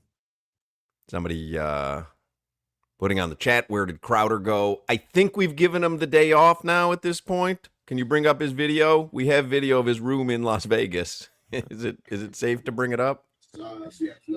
Yeah, no, Oh, probably there's not. something going on in there. Yeah. I think we've given him the day off at this point. Jack McMullen is on the Toyota of Hollywood hotline. He's the radio voice for your Miami Marlins right here on WQAM all across the Marlins radio network. So the Fish open a 6-game homestand at Lone Depot Park tonight. Got the Brewers in town for 3, then the Cardinals in town for 3, and then the Marlins are going to travel west for 6 games against the Giants and the Dodgers. Tonight, you can hear the Marlins right here on the FM, 104.3 FM, WQAM. So, Jack, I'm paying attention to the Marlins. I've watched a lot of games, been to the ballpark. My time, though, has been split recently between them and the Heat and the Panthers. But now that the Heat and the Panthers are done for their seasons, can you give listeners and me, but listeners who maybe weren't paying attention at all, a little catch up on what we might have missed through the first 19 games? Marlins, for those who are just starting to get, focused on MLB, Marlins are 9-10. They are second place in the NL East. Who's playing well, who needs to be playing better? Give us a little Cliff Notes version of the Marlins right now for those who are picking up the program in progress. Yeah, so Hawk, it was funny. I was tossing and turning in bed the other night, and last night I slept like a baby knowing that we got Mark Hochman's undivided attention on the Miami Marlins. Now that the Heater bounced and the Panthers are Happy good, to give it to you. It put me at ease. Like, I got a full 8 hours for the first time in a long time because I knew that we would get Hawk's undivided attention. I treat a Davison De Los Santos at bat the way that the Sammy Sosa at bats and the Mark McGuire at bats back in the home run chase. Like, that's for me. Like, I constantly have one eye on when Davison De Los Santos is due up in the lineup, and that is always on. I don't care how the playoffs are going, the play-ins going. That at bat is always up in the Hochman household. Do you remember the Aaron Judge, Roger Maris chase where ESPN kept on flashing Judge in the bottom right corner? Like, Yep. I feel like that's what's going on with you right now. Exactly what I have going on in my head, at least. I love it. So, yeah, I mean, Spark Notes version of the Fish. So they're 9-10 right now, but it's been kind of an up and down way of getting there. The Marlins at home have been one of the best teams in baseball. They are pitching unlike any team at home in Major League Baseball right now. And they are pouring the hits on. When they score, they're scoring a lot. The Marlins have run into some ball games where it just doesn't feel like they're putting runs on the board at the level that they should be right now. And some of that could be the lack of power, right? They're near the bottom of the league in terms of team homers. Maybe they need more Davison De Los Santos at bats, but they have some really solid table setters here. Xavier Edwards looks like one of the better top of the order bats in baseball right now. And X is a name that obviously many Marlins fans have become accustomed to because he broke out in 24 and he had a good year last year. But this year he's looking the part. I think the batting average is still over 350 or right around 350. And then Otto Lopez, the shortstop. Otto has been outstanding. He's hitting the ball harder than he really ever has over the course of his professional career, major league or minor league. So those guys are really jumping out offensively right now. It's been a cold start to the year for Jacob Marcy, but you're not too concerned. And it sounds like we're just a couple of days away from Kyle Stowers making his return to the big league lineup. We'll see. It's a matter of time, but I think it's a matter of days as opposed to a week or two. Kyle Stowers well into the mix of his rehab assignment with AAA Jacksonville. And then The Spark Note version on the pitching side is Sandy Alcantara has become must-watch again, which is awesome. And we're seeing the best version of Sandy. I know it was a blip in the radar on Sunday in Detroit, but at home, this guy was incredible. He was great on opening day, complete game shutout in his second start, and third start, he took a shutout into the ninth inning against the Cincinnati I was Reds. there for that game. What did you feel about him getting pulled there? I'll be honest, so the managerial X's and O's, I thought it made sense in the moment, and that's not something that I was tossing and turning about. I was more concerned with you and, paying attention to the Heat and Panthers. But no, I mean, for me, it was like, okay, you're given your shot at the ninth inning. It's a single and then a walk. You got two guys on, the tying runs on base. It's probably best to go to a fresh arm. I thought it made a lot of sense. It's like midst of a Formula One race, when it's time to pit, when you start to lose some tread on your tires. So I felt like that was kind of the point in that Sandy start. So I personally had no issue with it, but the fact that this guy was even flirting with back-to-back complete game shutouts, That's crazy. He would have been the first guy to do that since I think 2015 or 2016 when Scherzer did it. And he would have been the first guy to do it in fewer than 100 pitches both times since Greg Maddux. So we were talking about rarefied air for Sandy Alcantara, and that's been the start to his season. And the bullpen's been really good. I know the bullpen had some blips on the recent road trip, but Pete Fairbanks has not thrown much. He was on the paternity list, and then it was like, hey, let's get him in the right situation. But overall, this team is pitching. They're putting the ball in play. They're running the bases incredibly hard. And it's just a fun brand of baseball to watch right now. The roof's open tonight, by the way, right? Roof's Jack? open, baby. Let's do it. Wow. Friday night, roof open. I mean, come on. Nothing better. How would you giveaways rate tonight? Any giveaways tonight? It's a good question. We've got beer deals tonight, which is big. Oh. And if that's not getting you out to the ballpark, I don't know what is. There's a couple good ones coming up. That hockey jersey's coming up, and the USA jersey is coming up, and the Barbie hat. My wife wants that one because she's got the Barbie jersey. I got you. you got us? You're going to hook it up for us? I got you on the Barbie hat. If you guys need 3 Barbie hats, funny. I got you on the You know 3 what? Barbie My hats. wife said to me, she goes, hey, you guys are the Marlins partner now. Do you think you can get them to get me one of those Barbie hats? Because I think I had Appel. We couldn't go to that game, and I think I had Appel go to the game. It was the one that they gave away 2 seasons ago, not last season. But I got to get the Flanagan's jersey. Aren't they doing the Flanagan's Day again this year? Yeah, Flanagan's Fest is always so much fun. I would get out there for Flanagan's Fest because it's such a joy. They have the rib rolls there. Tell you what, off-night dinner for me last night, Flanagan's. I made the venture north to Flanagan's. I sat in the car 25 minutes dead of traffic. I was like, I need some ribs right now, so I did it. But yeah, Flanagan's night is it's back. We were talking about Flanny's the other day. Is the ribs your go-to there? Ribs was the go-to. I mean, I've only been a handful of times, but each time I go, it's like you got to get the ribs. And price per rib, you want to talk about a whole bunch of things right now in the global economy. Price per rib at Flanagan's is unmatched. This is what we were talking about on the air the other day. I said to Solana, I go, I still can't believe how affordable Flanagan's is. Not even just the Crazy. ribs. I go there with my wife for dinner because there's one in walking distance from us. And I can't believe it when the check comes because we're so used to paying these exorbitant prices. And but anyway, grab me 6 or 7 of those jerseys if you can. Got you. Yeah, no, not the Flanagan's jerseys, but the Barbie hats. I got you on those. All right, fair enough. Yeah, Beggars can't be choosers. The Flanny's jerseys, not even the broadcast crew can get those. Those go ballpark quadruple is platinum. Yeah. You see those all season long on the ballpark concourse. What have you learned about this team? I know going in, you talked about Sandy, and I think the starting pitching, you summed it up perfectly. Sandy's must watch, and then the bullpen has been solid overall. But what have you learned through 19 games about this team that maybe you had some question marks about, deeper in the lineup? I don't know. Is there anything you've learned that has surprised you in a good way? Yeah, so honestly, it's kind of a continuation of what we've gotten from 2025. Steven Strom, who hosts Marlins on Deck, and I talk all the time about team identity carrying over, and it feels like it's carried over from last year. Every single time we would pop into an opposing broadcast booth, they would say, your team's pesky, your team's annoying in a good way, your team is gritty. And that is carrying over. This may be the best base running team in baseball. And that doesn't sound appealing to, I think, a fan. It's like, oh, what do you mean I'm coming here to watch base running? You're coming here to watch an aggressive team in terms of stolen bases, in terms of going first to third, in terms of scoring on a single.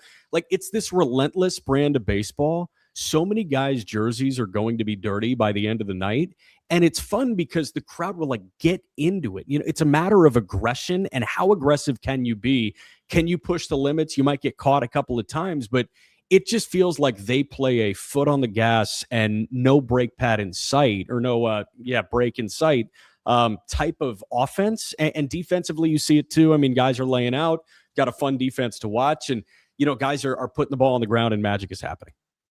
Marlins and Brewers tonight. It's a 7:10 first pitch at Lone Depot Park. You can listen to it here on 104.3 FM WQAM. It'll be Jansen Junk on the mound for the Fish. Does that mean pregame starts at 6:30? Pregame starts at 6:30. And then tomorrow, 4:10, 3:30. Yep, always a half hour plus whatever you got after the top of the hour. All right, so again, that's tonight on this station. Do you ever, just being at a ballpark, you ever just say, I'm down for a glizzy, and you just you order up a couple glizzies, whether maybe you're on the road, like we marveled at Steph Curry over the years. He was rating all the popcorn at every stadium or every arena he played at on the road, and then he kept like a tally and a live power ranking. You're going to be next week in California, and half the road trip is in L.A. You're going to get a Dodger dog? Have you ever had a Dodger dog? I have. Well, I've had one in Vero Beach when they used to train up in Vero. Okay, so a Dodger dog in Southern California, you kind of had like 0.5 of a Dodger dog, I'd say. I did not enjoy it whatsoever when I had it last year. I viewed it as like rite of passage. Okay, have a Dodger dog, have a Fenway Frank when you go there, have a hot dog at Wrigley when you go there. So this is a little crazy for you. You want to talk about ketchup on a cheesesteak? I am a hot dog bear. I don't want any condiments on it. Oh, no. I just want to try the hot dog in the bun, and let's do it. Raw dog? You raw dog the glizzy? Well, when you put it like that, it sounds awful. Yeah, that really does sound awful. But no, like I tried it, and I will tell you, the no condiment Dodger dog is one of the worst dogs that I've ever had. Really? Yeah. Yeah, you got to go. So I had a very good hot dog at Marlins Park. Now, here's my Lone Depot Park. Here's my hack. They have those little stands where you don't have to talk to anybody. You just go in and you scan it yourself and whatever. Like everything's pre-made. There's man. The Cantaloupe self-service kiosk. Yeah. Hot dogs there, no good. All right? I'm just calling it like I see it. No good. But you go get a hot dog at one of the actual concessionaires was one of the better stadium dogs I've ever had. Huh. Now, I'm also a ketchup on a hot dog guy, which is why I had to leave Chicago, because they don't really allow that in Chicago, so I had to leave. I get it. But I would love sauerkraut. I don't think they offer sauerkraut there, but I like ketchup on a glizzy. The Lone Depot Park glizzy, telling you, man, I would put that up against any of the ballpark glizzies. It works, man. I'm in. Anyway. Wow. Dodger dog overrated? I mean, that's kind of disappointing, because I've never been to Dodger Stadium. So I was hoping to get out there at some point and have that experience. That's like a rite of passage, like you mentioned, for a baseball fan. Go get a Dodger dog. Yeah, so I would go and I would get one of like the Michelin star concession items that they have sitting in the outfield. Like that's the thing with all of these ballparks now, especially in like New York and LA. They got to push. So like in New York, Momofuku, like Dave Chang's chicken fingers are out there at Citi Field. So you go get the Michelin star chicken finger at Citi Field. That's what they're pushing now, instead of the good old ballpark hot dog. So to your point, Hoch, like I'm just wondering, where did the ballpark hot dog go? But it's good to know that Lone Depot has one of the better dogs that you've tried. They do. It happened to be very good. They have the what's the thing they have in the outfield? Solana. The machete? No, not the machete. The by the cafecito stand. Oh, the croquetas, like the Islas Canarias. Yeah, Islas Canarias. Have you had that yet, Jack?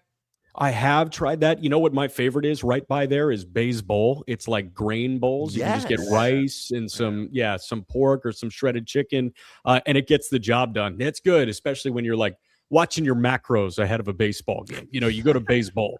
When you go out to LA, are you going to hit In-N-Out Burger? So it's funny because I worked with someone a few years ago that said I needed to get the fries well done and animal style, and I needed to add grilled onions. Like well done fries, not animal style. But there are so many modifications to the order. Why don't they just make that the order? That's my thought there, where it's like, okay, you're telling me that I need to specify that the burger needs to be done a little bit differently and the fries need to be done a little bit differently. It just doesn't make any sense. If that's not their wheelhouse, why do I order it that way? Interesting. Jack McMullen, very, very controversial food takes. He's very critical of things beloved by others, which is why I love the guy. He's not wrong though. Like I hated that about In-N-Out too. Like, oh, you've got to get the fries well done. Have to get them well done. Okay, but then the fries stink. Like if I have to modify the order, then they're not Correct. good fries. They're not, by the way. Even when they're well done, the fries are just whatever. And the animal style is just some like cheese that they pull out of a carton in the back with some bacon bits on top. It's really not good at all. It's like the Waffle House hash browns. It's like, oh man, you know what would make this awesome is a piece of American cheese that's kind of melted, but it's still a square on top. I cannot believe the guy's now being critical of smothered and covered hash browns at Waffle House. What is going on here? Next thing you're going to tell me is that you agree with Solana that the Alien Ant Farm version of Smooth Criminal is better than MJ's version. I found it a little weird that Solana said he only watched MJ's Smooth Criminal music video like once, quote unquote. That is one of the music videos that kind of established the fabric of society as we know it. I feel like that should have been in your like middle school social studies class. Watch Michael Jackson's Smooth Criminal music video at least 10 times. Alien Ant Farm should have been deported if they're, I don't know if they were here. I don't even know if they were an English band or what. They should have been deported for covering that song. Period. End of story. That's your take? That's my take. Okay. That's how inferior that version is. Crazy. Anyway, we got to let him go. He's got a game to call tonight. Jack McMullen, you'll hear him here on 104.3 FM WQAM. Steven Strom will get you started 6:30. First pitch with Jack 7:10 tonight from Lone Depot Park. Have some good broadcasts this weekend, Jack. Appreciate you guys. There you go. All right, we'll take a break. 4 o'clock hour is next.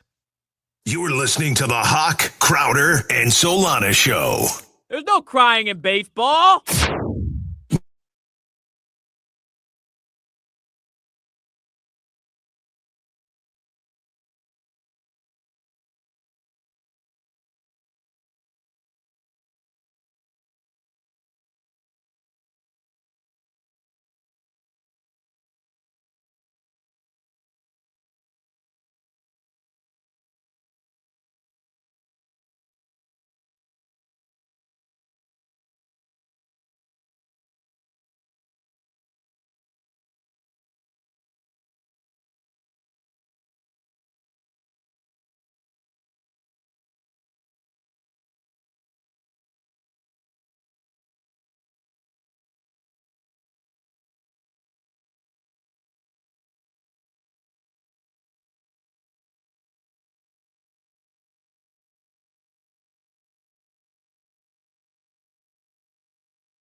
Ooh, girl, you're shining like a Fifth Avenue diamond, and they don't make you like they used to. You're never going out of style. Ooh, pretty baby, this world might have gone crazy. The way you save me, who could blame me when I just wanna make you smile? I wanna do you like Michael, I wanna kiss you like Prince. Let's get it on like Marvin, yeah, like Hathaway. Write a song for you like this. You're over my head, I'm out of my mind, thinking I was cool in the wrong time. One of a kind, living in a world gone We didn't know if we were on or not, Jimmy. We were watching you on the phone. Were we on or no? No, you were busy doing stuff, just playing a song you liked. No, I was trying to answer what. No, I you know were, what you were doing, but also the song was playing and the show was on. You got to be able to multitask. But I was asking, were we on there? I didn't know. No, you weren't on. Because I would have liked to have been. I don't know what that song is. What is this song? It is called Classic by MKTO. NKOTB? That could be. I probably made a little typo there. How'd you pick that song? I just found it and got and grabbed it. You know NKOTB, that's New Kids on the Block. Yeah. No. MKTO. Oh, MKTO. Yeah. What is that? I mean, it sounded like a boy band, didn't it? What do you No eating, clue. Solana? But it's a catchy song. All right, if you say so. I don't know if that's a catchy song. I mean, I wasn't buying it. yeah. It wasn't. It didn't. Josh Appel's going to call in here for a second because I want to ask him something. But the stock market report, as we start the 4 o'clock hour here, stock market report is brought to you by Anajar and Levine Accident Attorneys. Call 1-800-747-FREE, 1-800-747-3733. Big day on Wall Street. Dow Jones up 868 points. That's almost 2%. S&P 500 up over a full percent, 84 points. And the NASDAQ up 1.5%, up 365 points. So nice day on Wall Street. Feel free to check your 401ks and your IRAs and your investment accounts. Josh Appel, he's calling in right now. He's on the Toyota of Hollywood hotline officially. He's on his way to the Marlins game. Josh is the game host tonight. What? Yeah, he's the Uptown Dale tonight at Lone Depot Park. You excited, Josh? I'm going to have the time of my life with all of my fish fam at Lone Depot Park tonight. Time of your life. Why are you so shocked, Solana? Because why wouldn't he was on with us yesterday? Why wouldn't he have told us that? We could have promoted it a little bit. I don't know, probably should have said it. I knew this. I whiffed on it. And in fact, when I was texting him right now to jump on, it was to talk about Danhausen. And he reminded, I was like, hey, just sign in.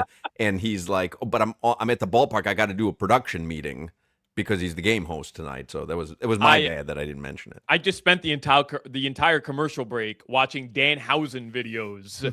And I hate myself for it, but I'm hooked now on this. I'm not falling for it just yet. Like, I'm not all in on Hausen, but I will say it is hilarious how everything he does, he just ends it with Hausen, no matter what. He's also it is. just so matter of fact about everything, which is what makes it funny to me. Hi, Danhausen. Yes, it he's is like in a Josh spot Appel where he shouldn't be there. So just can you explain this? Josh Appel, he was on with us, I think yesterday, right? Yes. Explain to us. He's a big wrestling fan, always has been. Can you explain to us what the Danhausen character is, and is he actually a wrestler? Yes. First off, he is actually a wrestler, Hausen. And he has said before that he bases a lot of the inspiration for the actual character and how he acts off of Conan O'Brien. And Conan O'Brien actually had him on his podcast before, and they have some kind of relationship. So I feel like if you're a fan of Conan O'Brien's style of humor, like, you'll like this. Yeah, also. It's funny that you say that, because a listener DM'd me a link to the Conan podcast and said Danhausen's on this one, and he bases the character off him a little bit. And now that you say that, and the listener wrote that to me, I totally recognize that. Yeah, and he's got such great commitment to the bit. One of the videos that I bombarded you with last night was of Danhausen going around WWE backstage with a bald cap on his head and a Stone Cold Steve Austin shirt on, but still with his face paint. And he was just going around acting like he was Stone Cold Steve Austin and just like winking to the camera, nudge, nudge. It's just the commitment to the bit is so good. But he kept calling himself Cold Stone, didn't he? Like right. Like he kept getting everything wrong. He goes, I'm Cold Steve. And that's the bottom line because Cold Steve says so. And so the general manager in the storyline for Raw is a guy named Adam Pearce. He's bald. And that's just like he's bald with glasses. And every time Danhausen interacts with him, he calls him Cold Steve. And one of the first times he interacted with him, he gave him like one of those dead fish handshakes. And it's so good. He debuted in WWE. He was in AEW for a long time, and he debuted in WWE. And I mentioned yesterday that they had they basically did this whodunit for who's calling Randy Orton. Well, they did a who's in the box for like a month and a half, 2 months, and everybody was speculating. Oh, is it Chris Jericho? Oh, is it this person? Is it that person? And it was Danhausen, and they unveiled it at a pay-per-view, and the crowd booed him. Like he came out of the coffin of this crate and walked to the ring, did his little bit, didn't say a word, and then got booed. And then he comes out the next day on Monday Night Raw, or the next show, and he has this crumpled up piece of paper with his list of demands. And he starts the promo with, Danhausen debuted last night to raucous applause and like putting himself over when everybody obviously was booing. And he has this like ridiculous list of demands, put him in the Hall of Fame, put his face on the truck, on the production trucks. And it honestly has been maybe the best part of the show since he debuted. So is he beloved now by the crowd? I can't tell because it seems every clip I see, it's kind of met with silence. Hoch, he has, if he's not number one in merchandise sales right now, he's in the top 3. Wow. Like he is moving merch. I bet you, I would wager that the WWE has already made back their investment in Danhausen. I saw someone had put on the chat when I was talking about him at the beginning of the show. The reason I brought him up for those who are just joining us, WrestleMania is this weekend in Vegas. Someone had put on the chat that he's essentially an influencer dressed as a wrestler. Oh, it's phenomenal. It's phenomenal. Okay. I have to tell you this bit that he did a couple of weeks ago. Actually, it's not a bit, it's real. So he's been trying to be mentored by The Miz. And The Miz is very unresponsive and not very receptive to Danhausen. And so The Miz was in a tag team match for the tag team titles with a guy named Kit Wilson. And Danhausen comes out to the ring and he gets on the apron and he's trying to get tagged in. And The Miz freaks out and he starts to do his whole, "You're cursed, you are cursed." And The Miz throws the referee in front of him. Oh, and I just watched this. The referee was cursed. And The Miz is about to win the tag team titles. And as the referee is going to count to 3, on the 3, he screams, lets out a big yelp, the shoulder pain, because he was cursed. And so The Miz and Kit Wilson didn't win the title. It's a great bit. It's so great. The curse actually works. The curse actually works. All right. I love this character. I was telling Solana at the beginning of the show, he was peppering me. Appel was peppering me with these videos last night, and I hated it. And then the more I watch it, I'm like, I like this bit. I like the character. And now I'm in on this guy. I've had a wonderful wedding. I had a child 4 months ago. I've been blessed to have some solid success in my career. But I honestly think that me getting you into Danhausen may be my greatest accomplishment. Because I was so adamant that I hated him. Oh, you literally called it the worst wrestling character you've ever seen. 10 minutes later, you're all in. You're easy to convince, Hoch, because how do you go from the worst character in Well, the history of I'm WWE. really not, though. I get almost intractable in my positions. I think you've noticed this. I'm not easily moved off You? my position. What? But this one, I do have an open mind on things. And the more I watched it, I'm like, you know what? I get it. I get this bit. I get the character. I think it's the character I would play. Like, I like it. All right, so I can watch him on WrestleMania this weekend. Yeah, he will certainly have a segment during WrestleMania. There are rumors that he will be in a segment with John Cena, who is the host of WrestleMania this weekend. All right. Appel, have a great time at the Marlins game tonight as the game host. So you'll be hosting on the big screen all the in between inning games and frivolity. That's right, on Marlins Visionhausen. Will you drop a Hausen somewhere into one of your game intros?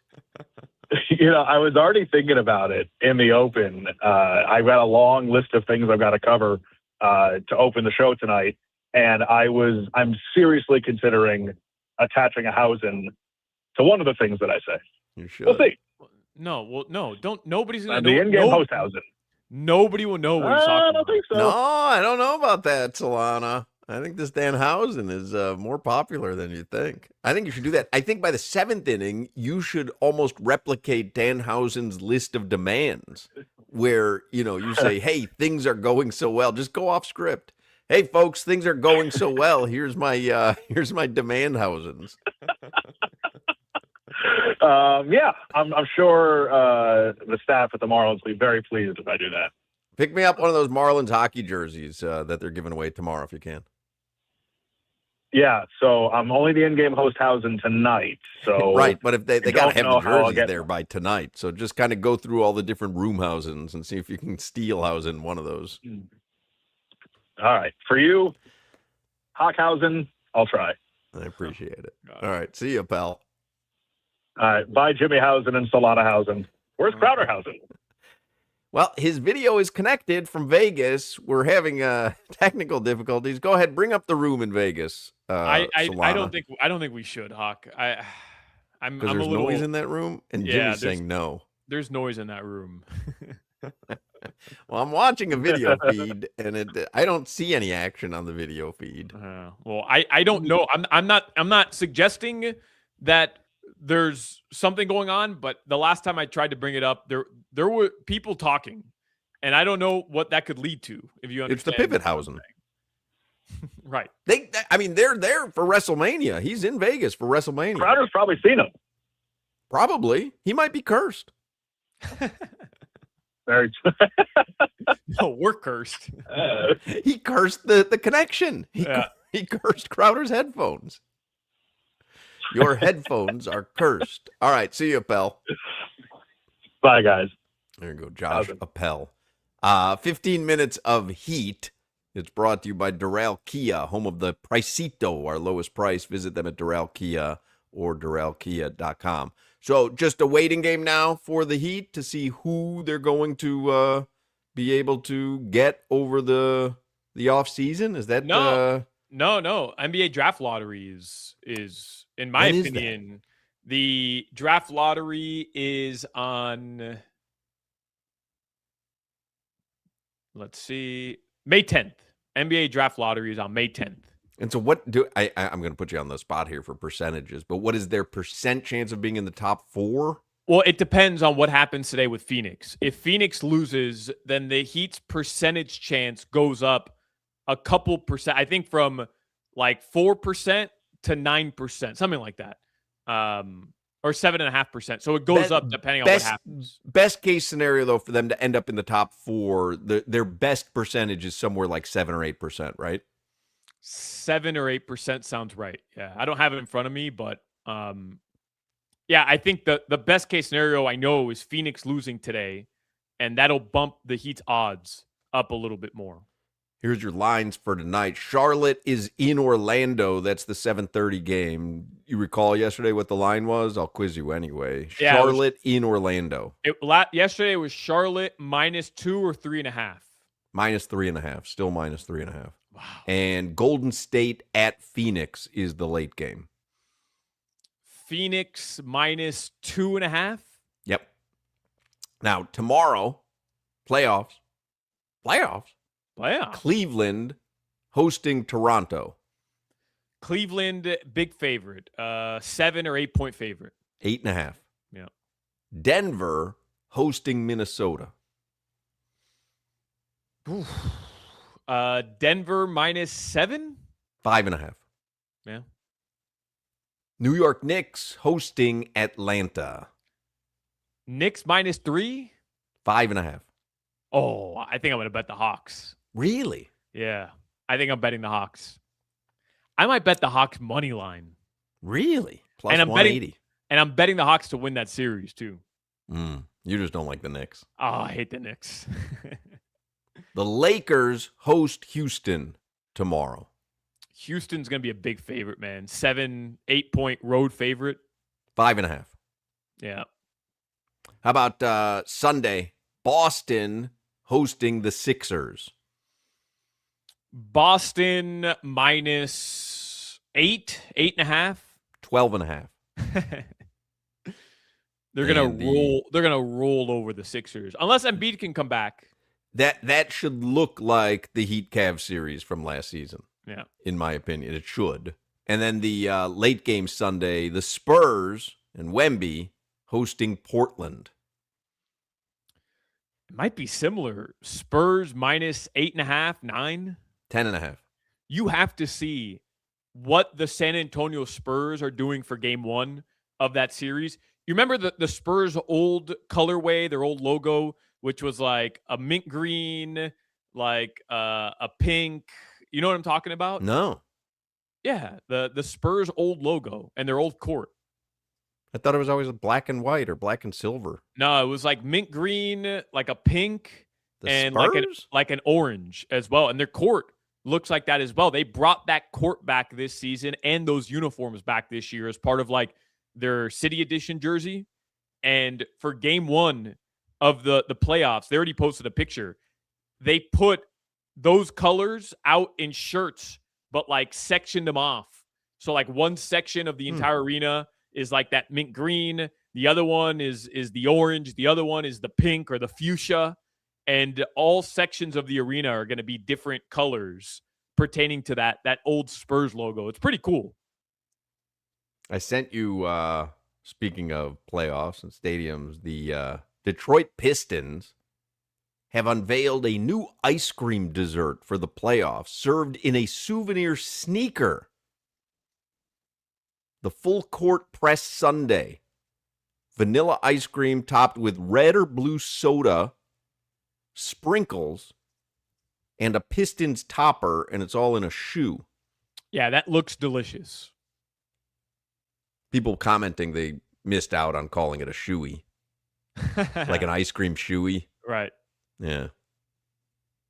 I like that type of stuff, man. Like, give me just like a weird base for my ice cream. Yeah, I don't know. Am I going to sit there and eat ice cream out of a shoe? Yeah, you are.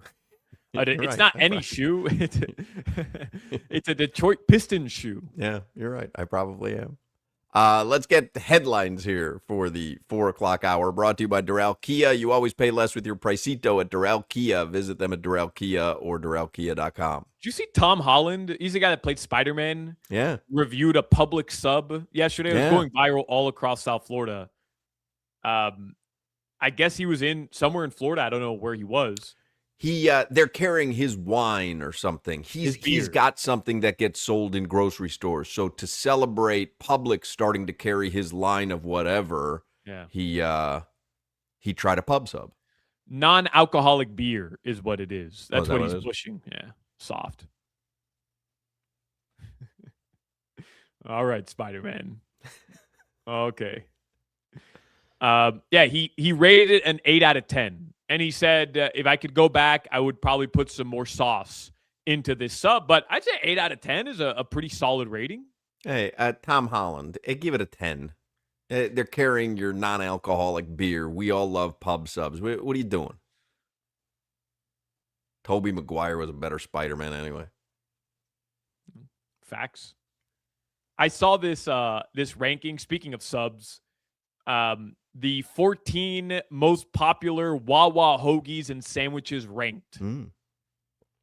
I mean, it's got to be What do you think? Italian hoagie number one? Number 1 is the Italian hoagie. Look at you. Number 2, I don't know. just the turkey hoagie. But 3 was the chicken salad hoagie. No, I wouldn't do that. Who the hell gets chicken salad in a hoagie? Yeah, I wouldn't do that. Turkey panini is 4. And then number 5 was chicken parmesan at Wawa. Wow. Yeah, I got a good meatball sub there too. Yeah, meatball parmesan is number 6. Might have to hit up Wawa tonight, man. Sounds fire. Oh, now I'm in the mood. The Florida Panthers will keep their pick, top 10 protected pick. I was listening to Tobin on the way in, Hoch, and he seems a little nervous that the Panthers aren't going to bring Bob back next year. Like, he's very nervous that other teams are going to outbid the Panthers for Sergei Bobrovsky. Zito talked about it yesterday. Is he an unrestricted free agent? I believe he is, yeah. I think he's an unrestricted free agent. I'll double check. One season left. No, Bob's a free agent. That's why they were talking about potentially moving him at the deadline because they're going to have to end up paying him this offseason. I thought it was because next season and they didn't want to be left holding the bag. Zito talked about it yesterday, and they made it pretty clear, like they want Bob back, but it'll just, I guess, come down to money, dollar signs. Interesting. Well, they've done a fantastic job keeping the team together through any kind of what you would think would be difficult salary restraints. So I imagine if they want Sergei Bobrovsky and he wants to be here, they'll figure it out. Yeah. Because if they were able to figure it out with everyone, they'll figure it out with him. That's the key. Like, if he wants to be here, sure, and he wants to keep playing with this core, then I'm sure they'll be able to come to some sort of agreement. But if another team comes by and is like, hey, we'll pay you double, I mean, I get it too from that standpoint. Sure. I mean, he's got to be what, 36, 37 years old? Yeah, he's 38, right? Didn't we remember we talked about 37? Yeah, 37. Yeah, 37. Yeah, if the Panthers are saying, yeah, give us, 3 years, 30 million or whatever, and somebody says, we'll give you 6 years, 65 million. Well, they're not going to give him 6 years. But that he was making 10 per year. I'm pretty sure that's what the contract was. Yeah, I think it was 7 years, 70 million. Yeah. Yeah. The Panthers might want to, save some cap for other positions of need. Possible. If they think he's diminished. And there are people who make that argument. I am. I don't think he's diminished. Like, he's not. He wasn't the same guy this year, and that's okay. Like, I'm not saying it in a bad way. Neither was the team playing in front of him. Yeah, but he's gonna be 38 next year. Right. Los Marlins do play tonight. Obviously, man, I'm bummed. I would have gone to the game today if I knew Appel was going to be out there doing the. You can still go in stadium host. It's 4:30 right now. First pitch not till 7:10. I'm not gonna make it, and I gotta find tickets. I can get you tickets. Well, I'm busy. Well, if you want to go, you let Tio Markey know. Okay, you're gonna hook it up. If you want to go, you're there. Okay, we'll see. Your weather. In South Florida, the roof's open tonight, by the way, at Low Depot Park. Your weather, it is 83 degrees. Tonight, the lows are going to drop into the mid-70s. That weather report was brought to you by Tornado Roofing and Contracting. Storm season is coming. Make sure your home is ready. Get your free roof and window estimate today. And your fruit. Get a fruit basket. Visit tornadoroofing.com. All right, Hard Rock Bet. Everyone's invited to the Hard Rock Bet party. Doesn't matter who you are. Your name is on the list. Sign up today. Double your winnings on your first 10 bets. Max $50. But let's say your winnings would be $100 on a bet. All of a sudden, it becomes $200. You just download the Hard Rock Bet app, make your first deposit, Get the party started today. On Hard Rock Bet, the double your winnings welcome offer is just the start. You also get new promos every day of the week. Just open the app right now. See what you've got today. You got the NBA play-in and playoffs going on, and every night you can shoot your shot, score a major bucket. I'm telling you, if you want to bet the hot hand tonight to drop 30, maybe you want to bet the big man to control the glass, maybe you want to bet someone for a double-double, a triple-double, however you want to draw it up, Hard Rock Bet gives you tons of ways to stack your picks, make it into an epic same-game parlay, and then it'll be time to drop the puck on the most electrifying playoff in sports, from puck lines to totals to player props, same-game parlays. Tape up the stick, lace up the skates, get in on the action. When the playoffs hit the ice, every shot, every save, every goal means more on Hard Rock Bet. And there's a full docket of baseball tonight and this weekend. Hard Rock Bet makes it easy to bet on America's pastime in just a few easy taps. You can bet on home runs, strikeouts. You can bet whether there's a run scored in the first inning. No run first inning, Nerfy. Yes, run first inning, Yerfy. You can bet anything. If you miss the first pitch, doesn't matter. You can live bet every inning, every at bat, all the way till the final out. All you have to do is download the Hard Rock Bet app right now. It's offered by the Seminole Tribe of Florida. Must be 21 plus and physically present in Florida to wager. Terms and conditions apply. Concerned about your gambling? Call or text 1-833-PLAY-WISE. You're listening to the Hoch, Crowder, and Solana Show. Every night in my dreams, I see you, I feel you.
Can you feel the beat within my heart? Can't you see my love shine through the dark? Can't you see that you must be a part of that beat in my heart? That beat in my heart.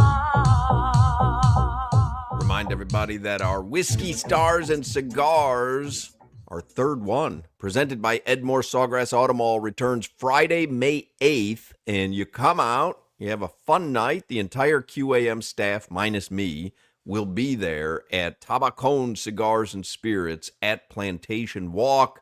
Enjoy a nice Scotch whiskey from Johnny Walker and a smooth cigar from Drew Estate. The event is free. You just have to come out. You don't have to register in advance. And you can get all the info at WQAM.com. Got to be 21 or older, though. And it is May 8th, Tabacón Cigars and Spirits at Plantation Walk.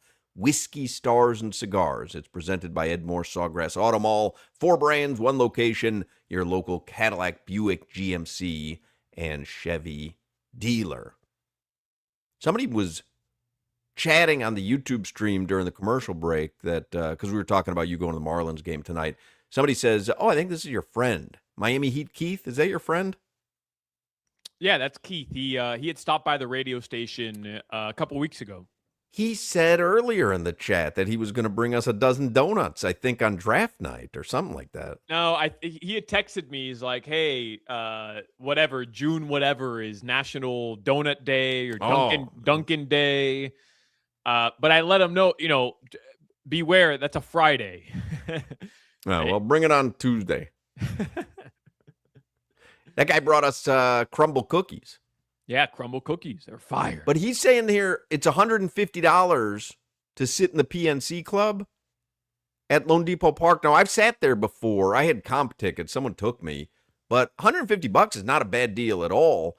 It's behind the plate, but there's a private club there, and it's all you can eat and drink, and not just like foo-foo foods. Oh, I think, weren't you down there with me? Yeah, it was that day. We candy, popcorn, like all the regular snacks that you would get at a ballpark, and they have them in an area where you grab them as you're walking out to your seat. Like, you could take as many as you want. But they had the carving station as well. Yes. There's like several different stations. Isn't that the game we went to? You, me, Witty, and Ryan from Funky Buddha. Mm-hmm. He's the one that hooked it up with us. You're right. Yeah, and that's and then Cunho met us out there because it was an afternoon game, and Cunho had a black coffee. That was the day that Mike Cunho, who could have had whatever he wanted from the PNC Club, opted to only drink a coffee, black, no sugar. Hoping that there's a good crowd for this homestand for the Marlins this weekend. Just looking to see what the lines are for tonight. Do we know if Davison De Los Santos is in the lineup? I'll tell you right now. I got the email. I saw that not. McCullough. No props. He's not. McCullough said that Stowers will play tonight On this homestand? No chance he's playing tonight. Excuse me, not tonight. That he's. Hold on. Let me get the actual quote here. I don't want to. Yeah, because I don't even think he's off the DL. Stowers playing again tonight will be reassessed afterward for possible return. Probably in the minors, right? It's probably what Jacksonville. It is. On assignment. Jacksonville? Yeah. All right. Well, Marlins game you can hear on this radio station tonight.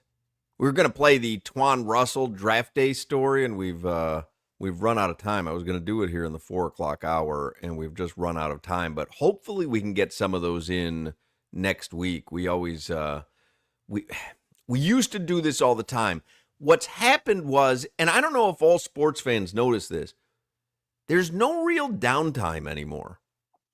You know what I mean? Like, we're still talking about the Heat, but the playoffs, like if you're an NBA fan, the playoffs are starting now. Right. And if you're an NHL fan, the playoffs are starting right now. And the NFL draft is next week. And the NBA draft lottery, what'd you say, is the 10th? Yeah, like the 10th or the 14th, but the NHL lottery is the 5th. Hoch, what normally happens, though, is like even last year, the week leading into the draft, the Heat were playing in the first round. Yep. And well, we've mentioned it. This is the first time since 2019 the Heat and the Panthers aren't in the postseason. Crazy. So we've had stuff to focus on.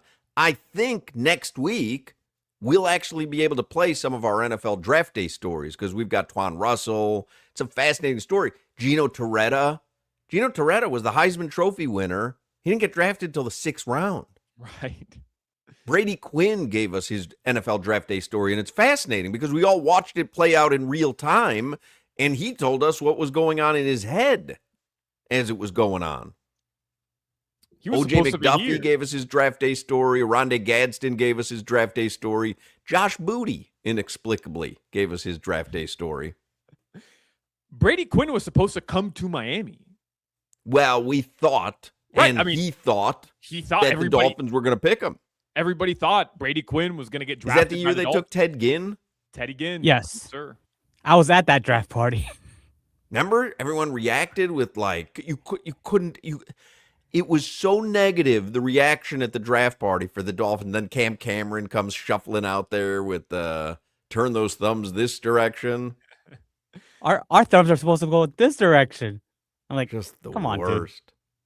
You were at the Dolphins draft party, Jimmy? Yeah, the bubble. What they did at the bubble in Davie. It was open to the public that year. Remember that, Solana? And then everyone was booing the pick because it was a foregone conclusion that if Brady was available, Dolphins were going to take him. Right. Yeah, and they needed a quarterback. Like, that was the whole thing. They needed a quarterback. Well, we've got draft stories next week. Gino Torretta, Twan Russell, Randy McMichael, O.J. McDuffie, Ronnie Brown, Brady Quinn, Rondé Gadsden, Josh Booty, Ross Tucker, and Otis Anderson. You remember O.J. Anderson from the Hurricanes? Yeah.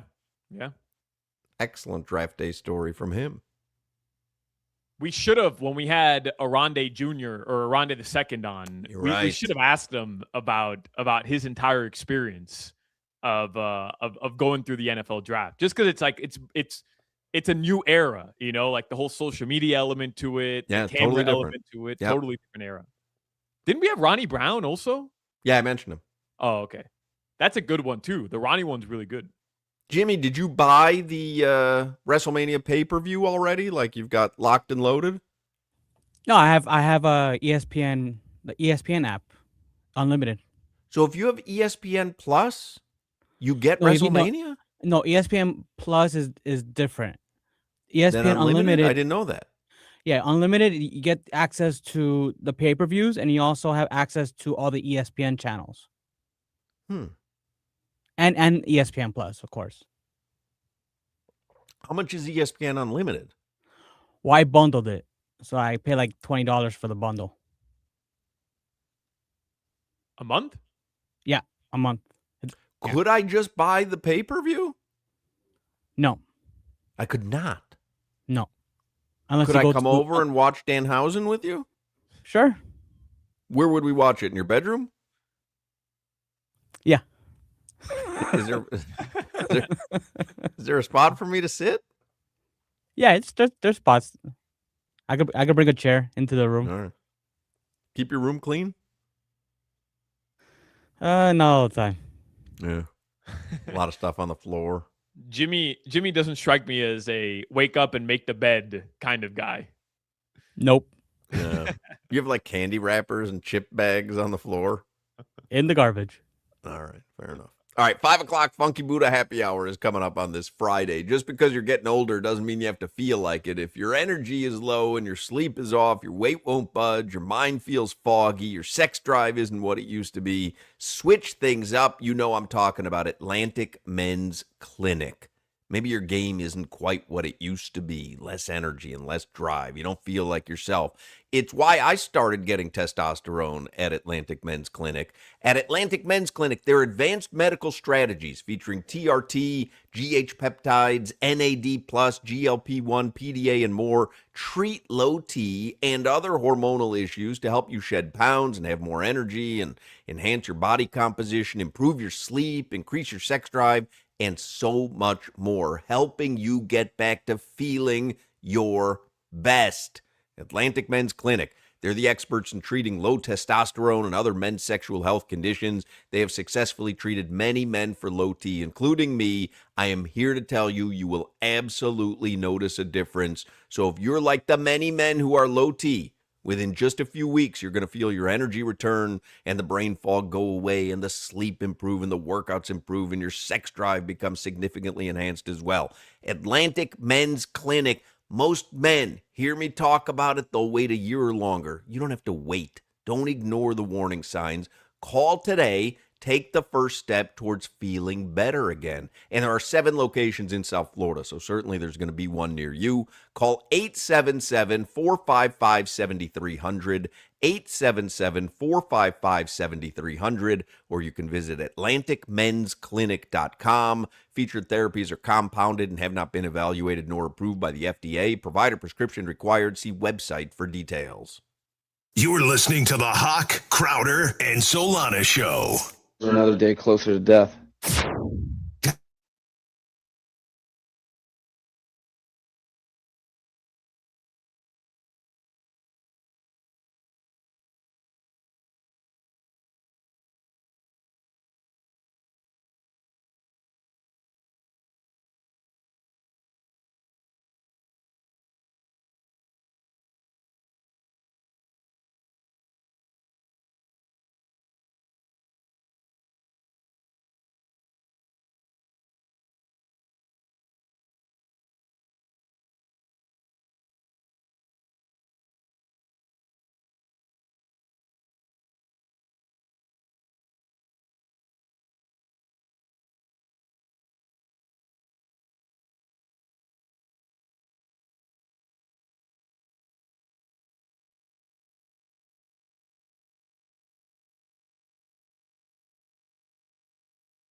It's 5 o'clock somewhere and it's right here.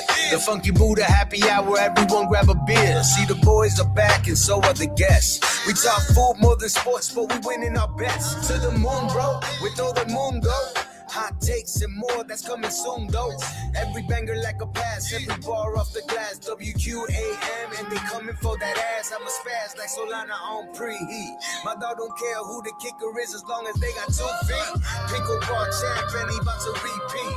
Don't sleep, y'all, the picture get vivid. Especially with Crowder when he cooking on the pivot. Yeah, that boy did it. Played for the Finns, embraced by this city. And then comes the man who's silly but stay litty. Loves avocado toast, and I hope that you ready for Mark Hochman, the big stepper from the Shy, Kane alumni, the big rapper. Gotta dap him up, and like you messing with the neighborhood chick, let's wrap it up. It's 5 o'clock somewhere, and it's right here. Take it on home. Take it on home. Let's go, y'all boys. Let's go, y'all boys. On team. Home team. 5 o'clock hour is the Funky Buddha happy hour on this Friday. You know what tonight is at Funky Buddha? Their dinner pairing dinner. Right, beer pairing dinner. Beer pairing dinner. That's in addition to the dinner pairing dinner, the which I believe is sold out tonight, but we wish Chef Jeff and all the people attending the beer pairing dinner tonight at Funky Buddha a great time. In addition to that, tonight at Funky Buddha in Oakland Park is their first ladies' night. Wow. First drink on them, ladies. They say on the Instagram post, first drink on them, 9 p.m. till close, beer on us. Social tonic on us. Cocktail? Yup, that too. Which means you can get an Aperol Spritz on them. Oh, what's better than an Aperol Spritz on the house, ladies? So that's tonight, Funky Buddha in Oakland Park. If you're going there anytime this weekend, you want to watch a game, you just want to have a good time, make sure you check out the pregame Pilsner. That is available now at Funky Buddha. It's brewed with a classic base of Pilsner malt and a touch of Munich malt. Pours a clear golden hue with a soft, bready backbone and subtle notes of honeyed biscuit. That sounds delicious. The hop profile brings a balanced twist. Pre-game Pilsner, it's the perfect kickoff whether you're gearing up for the night or just savoring the moment. Crisp, balanced, and endlessly drinkable. 12-ounce canned 6-packs and drafts are out now and available across Florida. So you're looking for a good meal this weekend, just a place to hang a little bit. Funky Buddha, Oakland Park. Let's do it. I opened the show today at 2 o'clock, and I said it's a monumental day for WQAM and the Hochman, Crowder, and Solana program. And it was. We're going to replay it for you this hour. Ira Winderman made his triumphant return to this radio station after over 5 years being away. We have not been able to talk Heat. Now, admittedly, we've read plenty of Ask Ira questions and plenty of Ira tweets over the course of those 5 years. But he hasn't been on this radio station. And today, and there's plenty of Heat to talk about. And so Ira Winderman will join us this hour so you can hear it in case you weren't listening in the 2 o'clock hour. We'll start with headlines, which are brought to you by Doral Kia. You always pay less with your Pricito at Doral Kia. Visit them at Doral Kia or DoralKia.com. So let me start with a little bit of controversy here. And this is a total stretch, Hawk, but I don't know if maybe you feel a certain way. I know some Dolphins fans do. Again, some. But did you see that Tua Tagovailoa made an appearance on the UFL broadcast last night? Right. So he was there to watch his brother play. Yeah. And they interview him on the sidelines. Right. Talia's playing for the Houston Gamblers. And maybe he throws a little shade at the Dolphins here.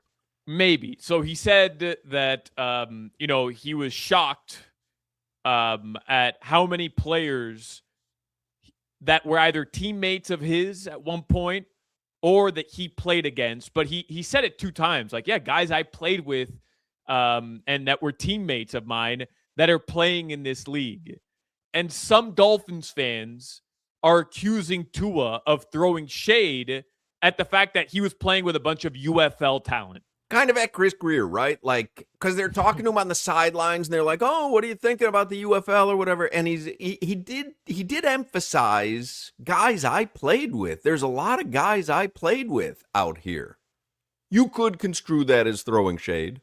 Yeah, I don't think he was. I watched the clip a couple times. I don't think he was. I think he's being Tua again. He's just trying. Like what can he say about the UFL? What could he possibly say about the UFL? So he's just talking. Oh, there's a lot of guys out here I know. A lot of my former teammates. Right? Yeah, I see I recognize a couple of these guys. But he's also not wrong. There are a lot of former Dolphins. Remember, we've gone through the list. Like, there's a ton of former Dolphins that play for the UFL. He might be at the UFL in a couple of years. I just saw John Boy Media post out the Dodgers and Rockies play here in 4 hours. It's an absolute blizzard in Colorado. It's a blizzard. I'm not certain they would play football in this weather. What? In April? Yeah. Look at that. What the hell? They can't play that. They can't play there. I can't imagine that they would. Yeah, there's no way. How is it snowing like that in April? I don't know. The whole world's upside down. Bro, that's crazy. That's like 5 feet of snow. That looks like Buffalo in December. Yeah, that does. It looks like Buffalo in December. Right? I didn't realize it snowed in Colorado in April. Did you? Yeah, I mean the end of March. I mean, April, like you start to, although it is April 17th. Yeah, there should be no snow. I mean, in the mountains, sure, but so did you see? I'm just looking at a tweet from the Heat realm. Goran Dragic was on the OGs show. Isn't that the Mike Miller pod? Well, it's UD and Mike Miller, but is that recent? He was on it like recently? Because the tweets from 2 hours ago, it says Goran Dragic says his one mistake was riding in the same car as Birdman. I made one mistake. You know what my mistake was? I didn't have my car, and Birdman was like, "You want to ride to training camp?" I almost died. He ran through 5 red lights on purpose. I was already sending a text message to my ex-wife and the kids. Birdman would step on it, go through the red light, and he would start yelling. It's exactly what you would expect Birdman to do behind the wheel of a car. Pretty much.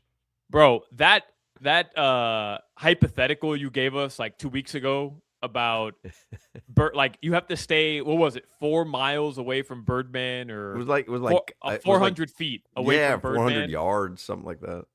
Or you drop dead. Did you see Mario Chalmers kind of taking a shot at Pat Riley? Yeah, although I don't think he meant it like that. The headlines read that way, but if you kind of watch the interview, I'm not certain that he actually meant it that way. I think he just meant like it's a different era. Like dudes don't want to come and be have in their shape. body like, fat. I mean, we talked about like Kawhi, while in great shape, part of the Riley thing is being available. But it certainly, because this is what happens. Like, and I'm not accusing Rio of doing this, but over the last couple of years, the Heat, they get bounced in the first round. Last year they got swept by the Cavs.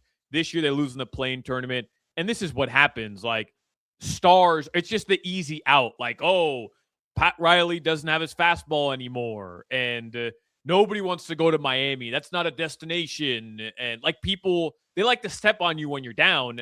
I just don't buy any of that. Like, to me, there's, and obviously I see it through Heat blinders. I realize that, but you're telling me the Heat isn't an attractive destination because they want you to be in shape. Like, here's I don't what I would understand say that. to you. This is what I believe.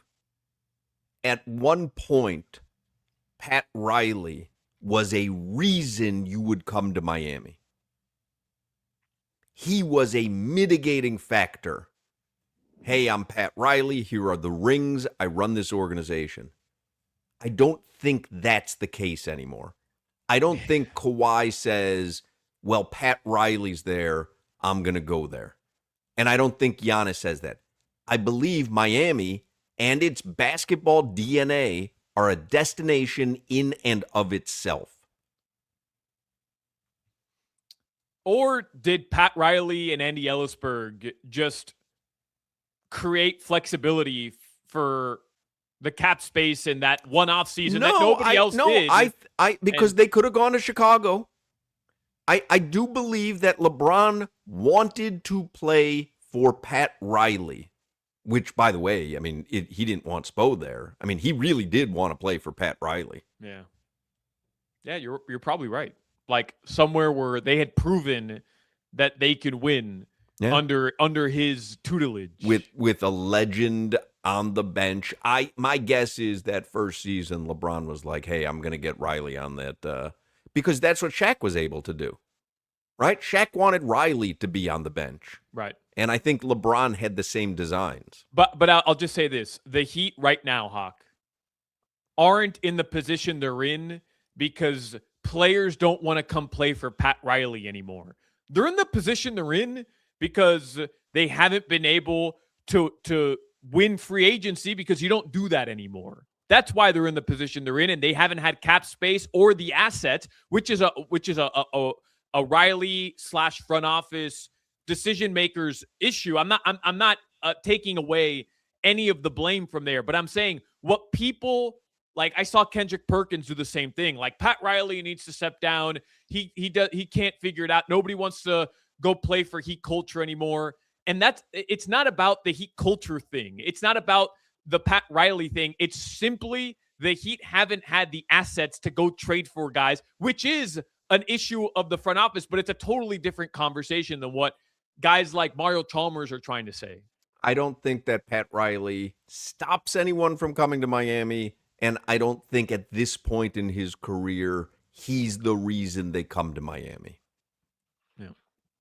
But when they do come here, they still all respect him as a voice. Sure, like I think everyone around the league respects him. He's one of the best to have ever done it. Of course. One other note before we head to weather. Do you see Jacoby Brissett said he's not attending phase 1 of the Arizona Cardinals offseason program because he wants to get paid like a starter. Like he wants an extension. He wants to get paid like a starter. How much has Jacoby Brissett made over his NFL career? Oh, man, that's a good question. Let me look it up. What do you think? $100 million? Over $100 million. I would say over $100 million. I feel like that's easy, too.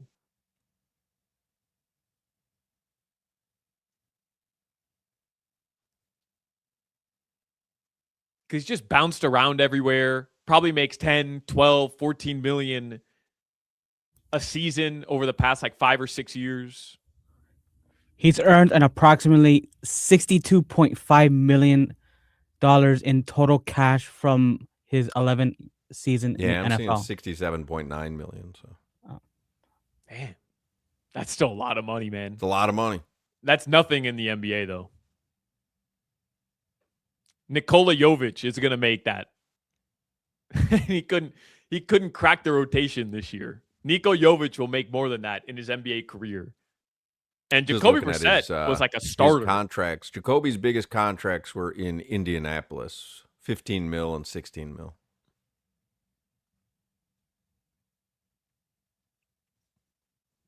Oh, by the way, playing tournament games tonight. Hawk, I double-checked in the Miami Herald with Barry Jackson. The Heat, with the Suns losing today, if they lose, so Golden State wins, the Suns lose, the Heat would move from 13th to 12th in the draft order, and that would increase their odds of landing a top 4 pick from 4.8% to 7.1%. So, okay. Marginal, 7.1% is the best chance that they could possibly end up having with a top 4 pick. Correct. So if the Suns win, it would be 4.8%, and the Heat would select or they'd be 13th in the lottery. If the Suns lose today, they go to 7.1% of being a top 4 pick, and they move up to 12th in the lottery. So as much as I don't want to root for a team Jimmy Butler's on, he's not playing anyways. You got to root for Golden State tonight, which you should be doing anyways, because I'd rather see Steph Curry in the playoffs than Devin Booker and the Phoenix Suns. Yep. All right, Hoch, your weather in South Florida right now, it is 82 degrees. Tonight, just thank God you're not in Colorado. Jeez. Could you imagine April 17th and it's a blizzard? Nope. Jeez, man. Tonight, the lows are going to be in the 70s. That weather report is brought to you by Tornado Roofing and Contracting, replacing roofs, roof repairs, maintenance, and hurricane impact windows and doors. Visit tornadoroofing.com. All right. The return of Ira Winderman. Today has been a celebratory day on this show. The return of Ira Winderman to the airwaves. We'll have him in the next segment. Before, though, I want to tell you about my good friends in the amazing award-winning team at Doral Kia. Maybe you're doing a little car shopping this weekend. Whenever you want a low price, you always pay less with your Pricito at Doral Kia. The Hochmans paid less with the Pricito at Doral Kia. Our son needed a new car, wanted a Kia K4. We went down to Doral Kia. Mitchell, the king of Kias, his great staff took great care of us. They'll take great care of you. Take advantage of a Pricito now on all your favorite new Kia models like a Sportage, Sorento, Telluride, K5, Soul, and more. Don't wait. Hurry to Doral Kia today. Don't miss your chance to save on a new Kia or shop any of their pre-owned vehicles with easy financing, fast service, and the best value for your money, because you always pay less with your Pricito at Doral Kia. You're listening to the Hoch, Crowder, and Solana Show. I spend $250,000 a year on gluten.